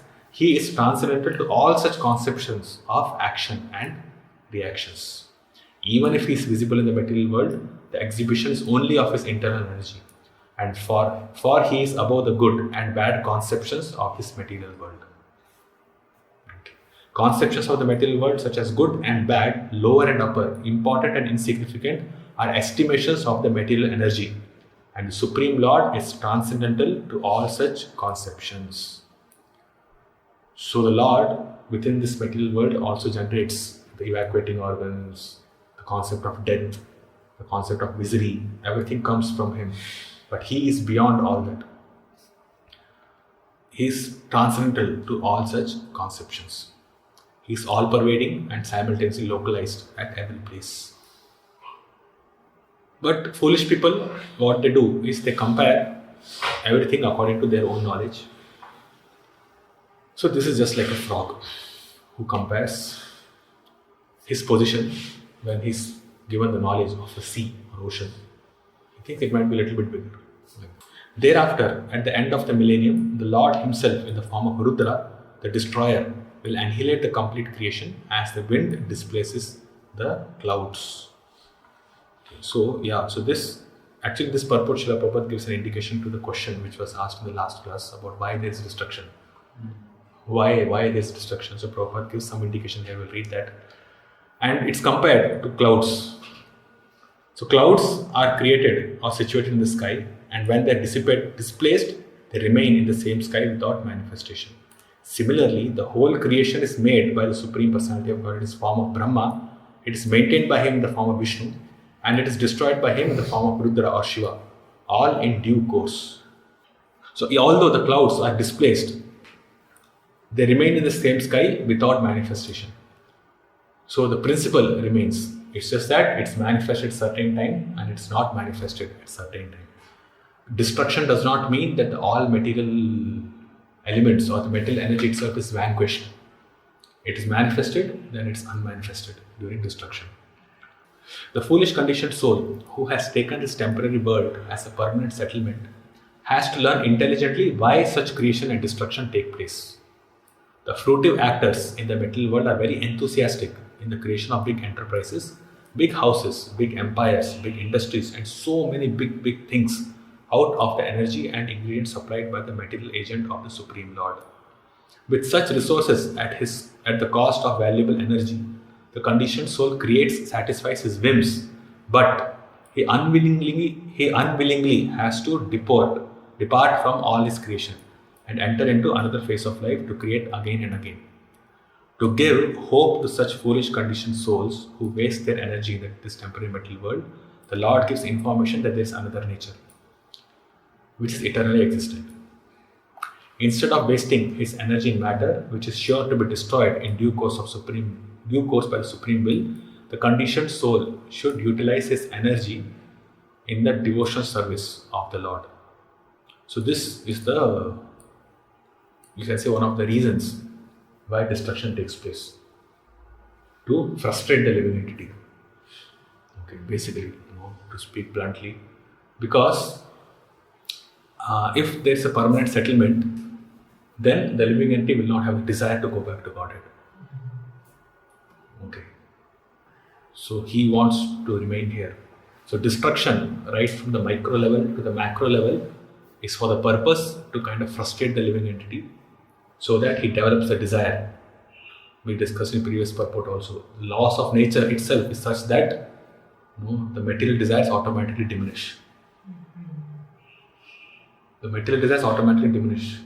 The law, because it frustrates so much, one becomes so disgusted with material enjoyment. We do not see that manifest. Or some people are totally disgusted with material enjoyment. And then they come in contact with some bogus guru and become completely misled. That is there. But there's always some set of people who are completely disgusted with anything material. Okay, and if they are given this prospect of devotional service, then they can take it up. So this is actually a manifestation of the mercy of the Lord, that destruction takes place. So Prabhupada writes, so that he can be transferred to the other eternal nature where there is no birth, no death, no creation, no destruction, but permanent life, instead full of knowledge and ultimate bliss. The temporary creation is thus exhibited and destroyed just to give information to the conditioned soul who is attached to temporary things. So therefore, there is a concept of destruction. I think I wrote something here. To give a sense to the living entities that this material world is not a permanent settlement for them, the material world is made to give miseries to the conditioned living entity, so that he comes to his good senses and understand that he doesn't belong here. So destruction as a principle is present from micro level to macro level, right from the smallest of the insects who lives only for a few seconds up to the stage of Brahma. Even if you become Brahma, you have to die. This is misery in the material world. Your original position in the spiritual world. The living entities' activities are meant to exploit nature. This is another way to understand that their activities are meant to exploit nature, which leads to imbalance. The Lord in his maintenance feature rectifies this, but as time progresses and the activities of living entities are intolerable, the whole thing is destroyed. This can be inferred by Kalki coming out at the end of Kali Yuga and destroying all sinful people. Although the Lord is in control, but he does indulge the living entities in fulfilling their desires, like in Kali Yuga. Okay, so although the principle of maintenance is there, but still people become more and more sinful. And at the end of Kali Yuga, the situation is so bad that the Lord himself has to come and vanquish everybody and then create again. So destruction is required because the living entities mess up the whole thing, you can say. The great transcendentalists thus describe the activities of the Supreme Personality of Godhead, but the pure devotees deserve to see more glorious things in transcendence beyond these features. So the Lord is not only the creator and destroyer, but he also has a feature of ananda, of pleasure, of his pleasure in his pastimes. So the living entities, the pure devotees, they want to engage in those, or they want to discuss those pastimes of the Lord. And we will see, this is the reason why Shaunaka Rishi will ask Suta Goswami to speak about the conversation between Maitreya and Vidura. And the incarnation of the Lord start appearing from the next canto. Okay, the Leela starts appearing. There is no direct engineering by the Lord for the creation and destruction of the material world. What is described in the Vedas about his direct interference is simply to counteract the idea that material nature is the creator. Just to counteract the idea that material nature is the creator, it's mentioned that the Lord creates, although he does not have a direct interference. So the conception of Virat Rupa, this thing, that thing and all, it is just, see, even this whole chapter is to ensure, to make sure Sarga and Visarga is completely dependent on the Ashraya, on the Lord. Okay. Specifically we are speaking about Sarga and Visarga, or more specifically only on Sarga. That whole thing comes from the Lord. But that does not mean that he is influenced or he is directly, there is a direct interference on his part. What is described in this Shastra about his direct interference is simply to counteract the idea that material nature is the creator. Material nature is not the creator. Only by the Lord and his potency, the material nature is manifested. Okay, so this kind of concludes, again, a conclusive understanding of what we have been discussing till now.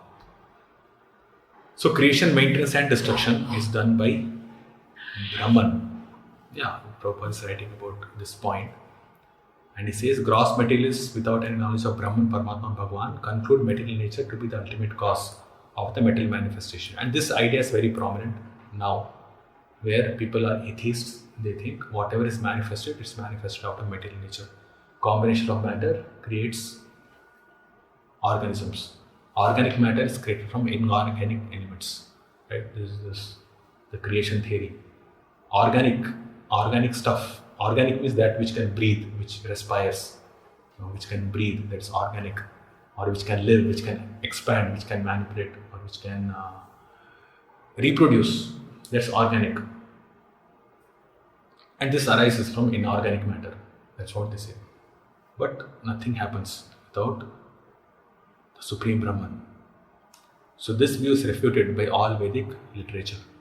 Vedanta philosophy mentions that Brahman is the fountainhead of creation, maintenance and destruction.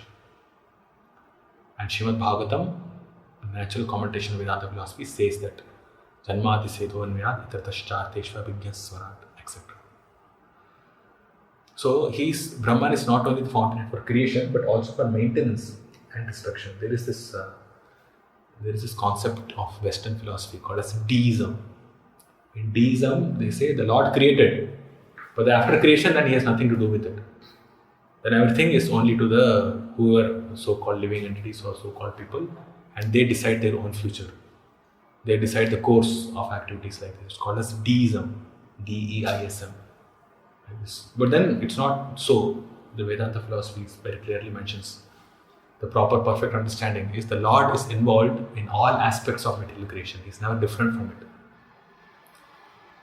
So although he's enjoying his pastimes in the spiritual world, within this material world, for the creation, maintenance and destruction, the Lord must be there.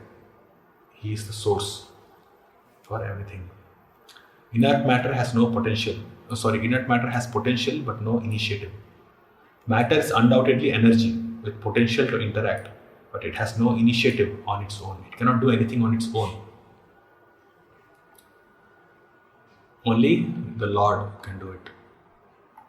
Superficially, material nature appears to be the cause of creation, maintenance and destruction, but material nature is set into motion for creation by the Supreme Conscious Being, the personality of Godhead.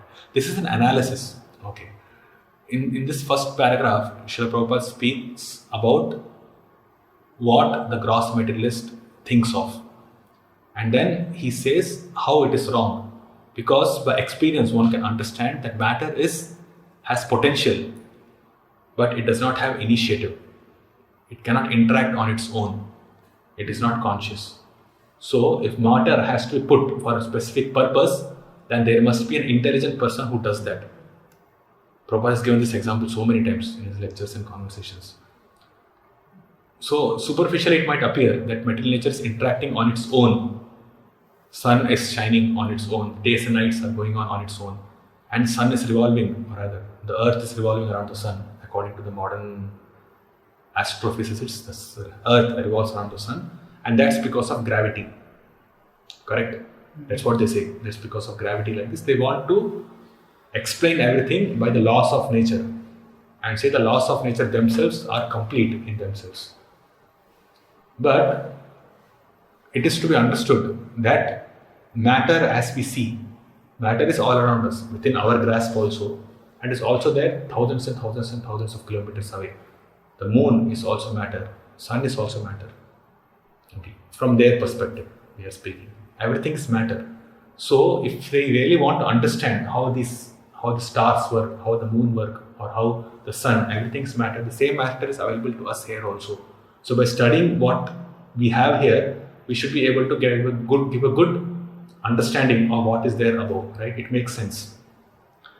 So Prabhupada is presenting this point that matter, if you study here, we can understand that it has potential. Earth has a potential, water has a potential, it has the tendency to move, to flow like this. All these things are there.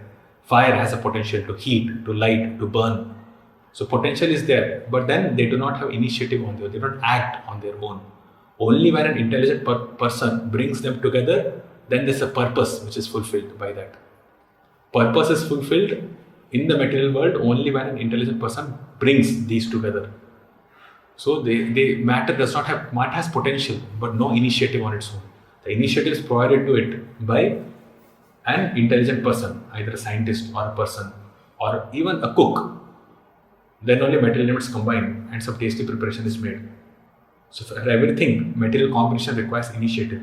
And if this is how it is, and the whole universe is made up of matter, and we see order in all over the universe, it is to be understood that order has to be put together by one intelligent being. Right? So this is the concept of intelligent design. That the design has been, just like we can experience design in whatever matter we have around us, or whatever we do to fulfill our purposes, we have to do something. Similarly, in the whole cosmic manifestation also, there is purpose, there is design, everything seems to be ordered. So therefore, there must be one intelligent person who has made everything in proper order. This is what science is. We cannot say that something is made here, but then these rules are not applicable when it comes to the macro level. It's not like that. So superficially it might appear that material nature is the cause of creation, maintenance and destruction, but it's set to motion by the Supreme Conscious Being, personality of Godhead. And those who consider material nature to be the cause are following the logic of Aja Galastana Nyaya. So the neck, the tissues in the neck of a goat looks like the nipples from which milk will come, but no milk comes from the neck of the goat. So it looks like the material nature is creating everything, but material nature is not the cause of creation, maintenance and destruction. This process of creation and annihilation described in summary herein is the regulative principle during the duration of Brahma's one day. It is also the regulative principle in the creation of Mahat, in which the material nature is dispersed. So this same principle is applicable when Mahavishnu creates, when Garbhodaksha Vishnu creates, and when Lord Brahma creates. This is what it means. Okay. That the process of creation and annihilation described in summary, this is the same principle in the creation of Mahat, in which the material nature is dispersed. Okay, the material manifestation, it's at different levels, but the creation which Garbhodaksha Vishnu does, the process or the principle, the regulative principle with which he does, is the same as what Lord Mahavishnu does, although on a same different level. So when the Lord creates, he creates different things, but the principle is the same, that he is not directly involved. Okay, there are stages of creation where he is not directly involved, but by his energy he activates, he initiates the material nature, and the material nature carries out according to his desire. Because she is a servant of the Lord. So the creations by the Lord in his feature as Karanodaksha Vishnu are called Mahakalpas. Creation of Brahma and the dispersion of the material ingredients are called a Vikalpa. Creation by Brahma in each day of his life is called a Kalpa. Okay, so we can say that the discussion that we had in this chapter belongs to Vikalpa, where the creation of Brahma has not yet happened, but the dispersion of material ingredients, at least in the principal form, those have happened. And Prabhupada gives the list of these 30 Kalpas of Brahma, their names are given. And he says, exhaling and inhaling of Vishnu are Mahakalpas, and all these are due to the Supreme Personality of God, for no one else is the master of all creation. The usual procedure is that Sarga creation takes place at the beginning of the life of Brahma, and the Visarga creation takes place at the beginning of the day of Brahma. This verse sums up the topic. So Sarga happens only once in the universe. Okay, first time. After that, Brahma is Visarga only. Each and every day it's only Visarga that keeps happening. O King, I shall in due course explain the measurement of time in its gross and subtle features with the specific symptoms of each. But for the present, let me explain unto you the Padma Kalpa. Okay, but the measurement of time will come in third canto. We'll see there. So this Varaha Kalpa is also called as Padma Kalpa. And this Varaha Kalpa will be explained in the third canto. Varaha Kalpa, Shweta Varaha Kalpa, because the incarnation of the Lord as Varaha took place during the creation of Brahma.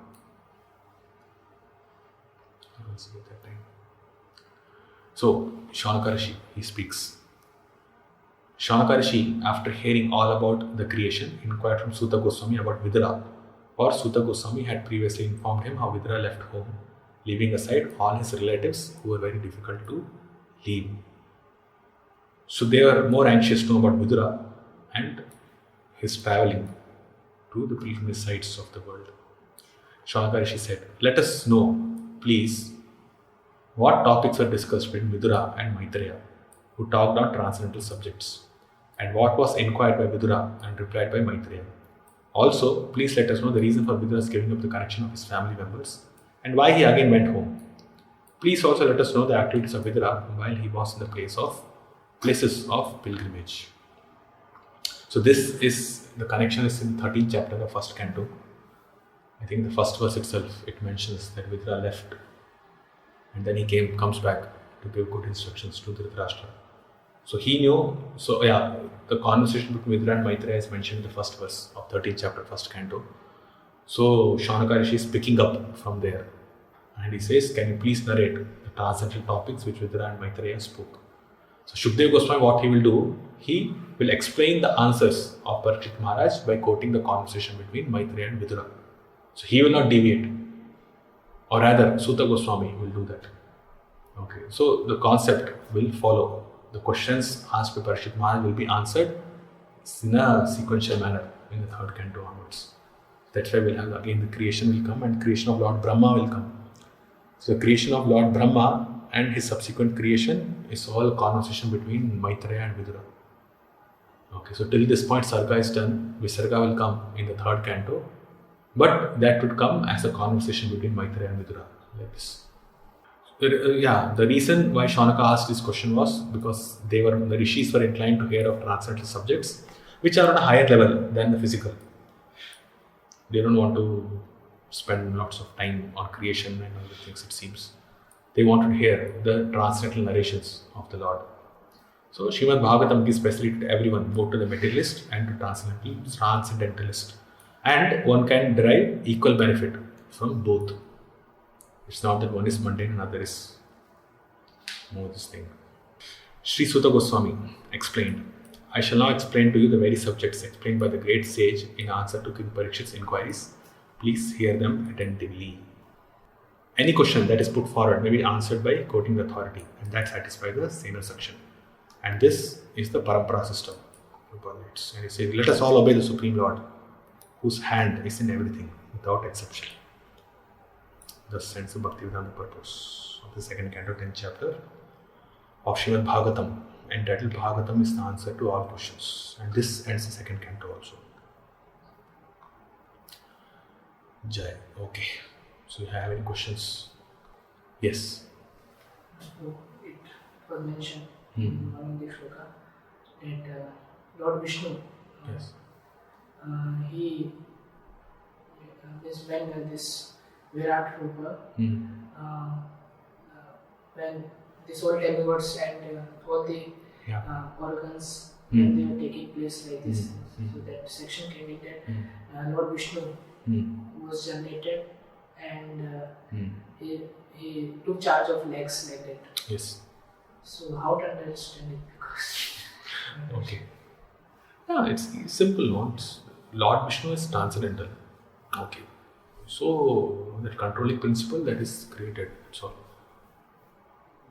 He is not a living entity. Lord Vishnu.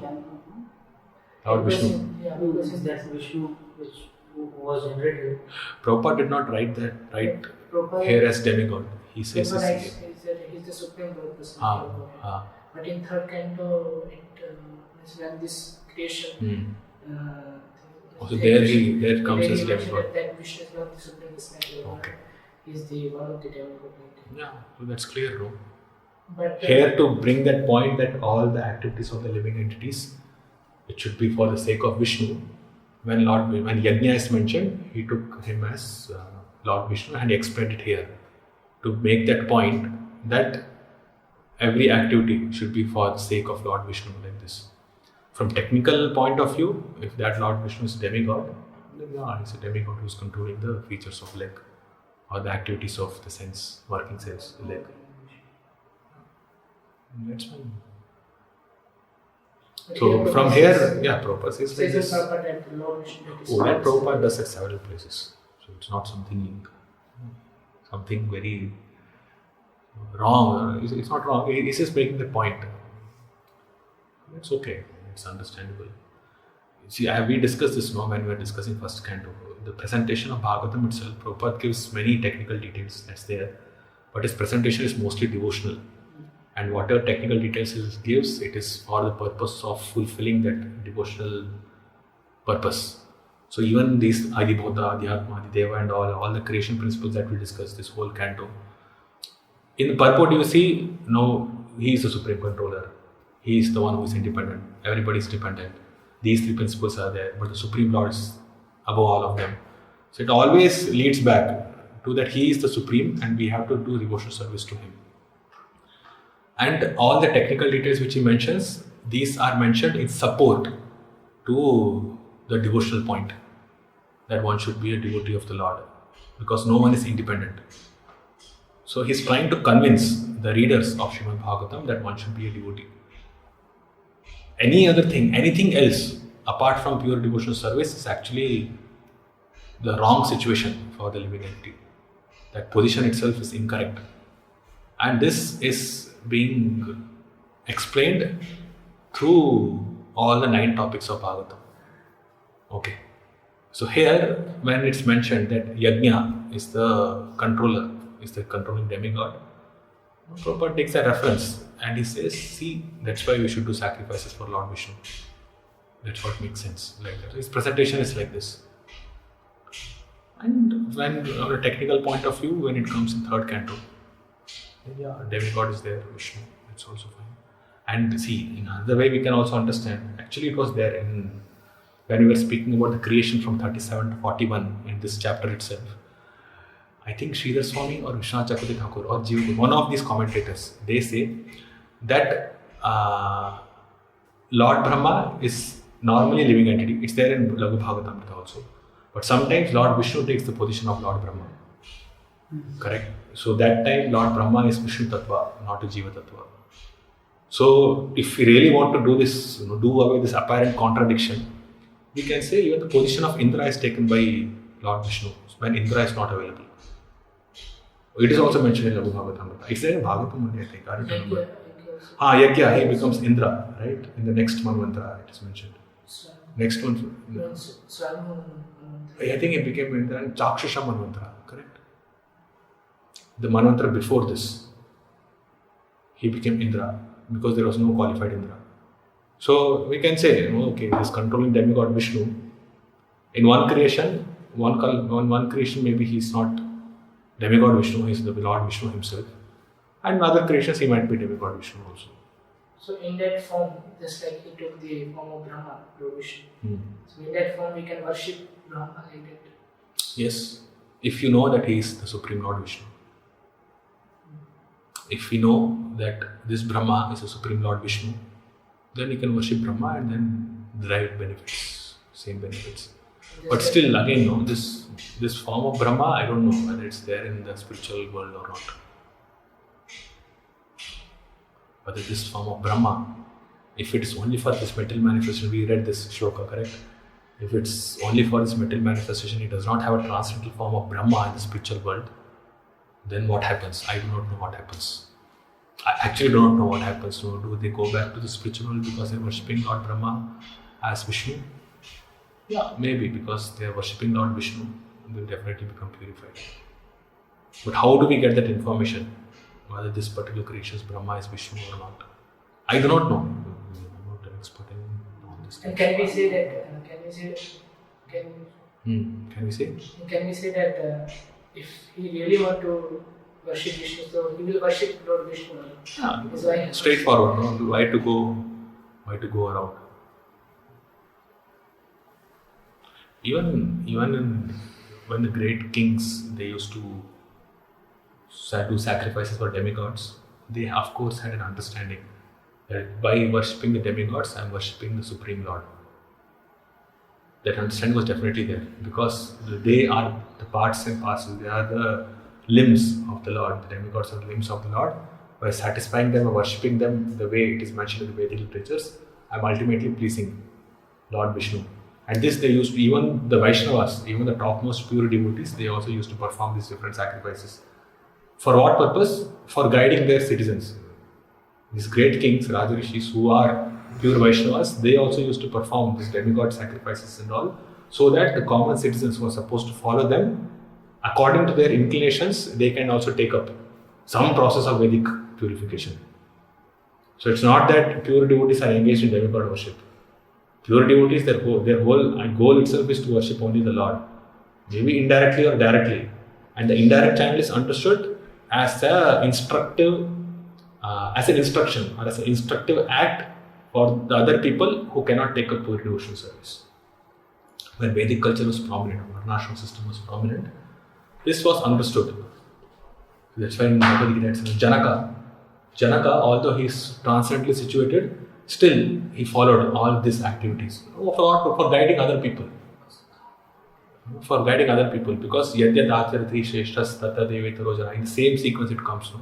So why is Janaka doing all these things? So it's obviously understood that as a king, he would have also done sacrifices for some demigods. But then he is transcendently situated. So why is he doing? As a leader, he has to guide people. Those who can take up, fine, very good. Those who cannot take up pure devotional service, what about them? Whom should they follow?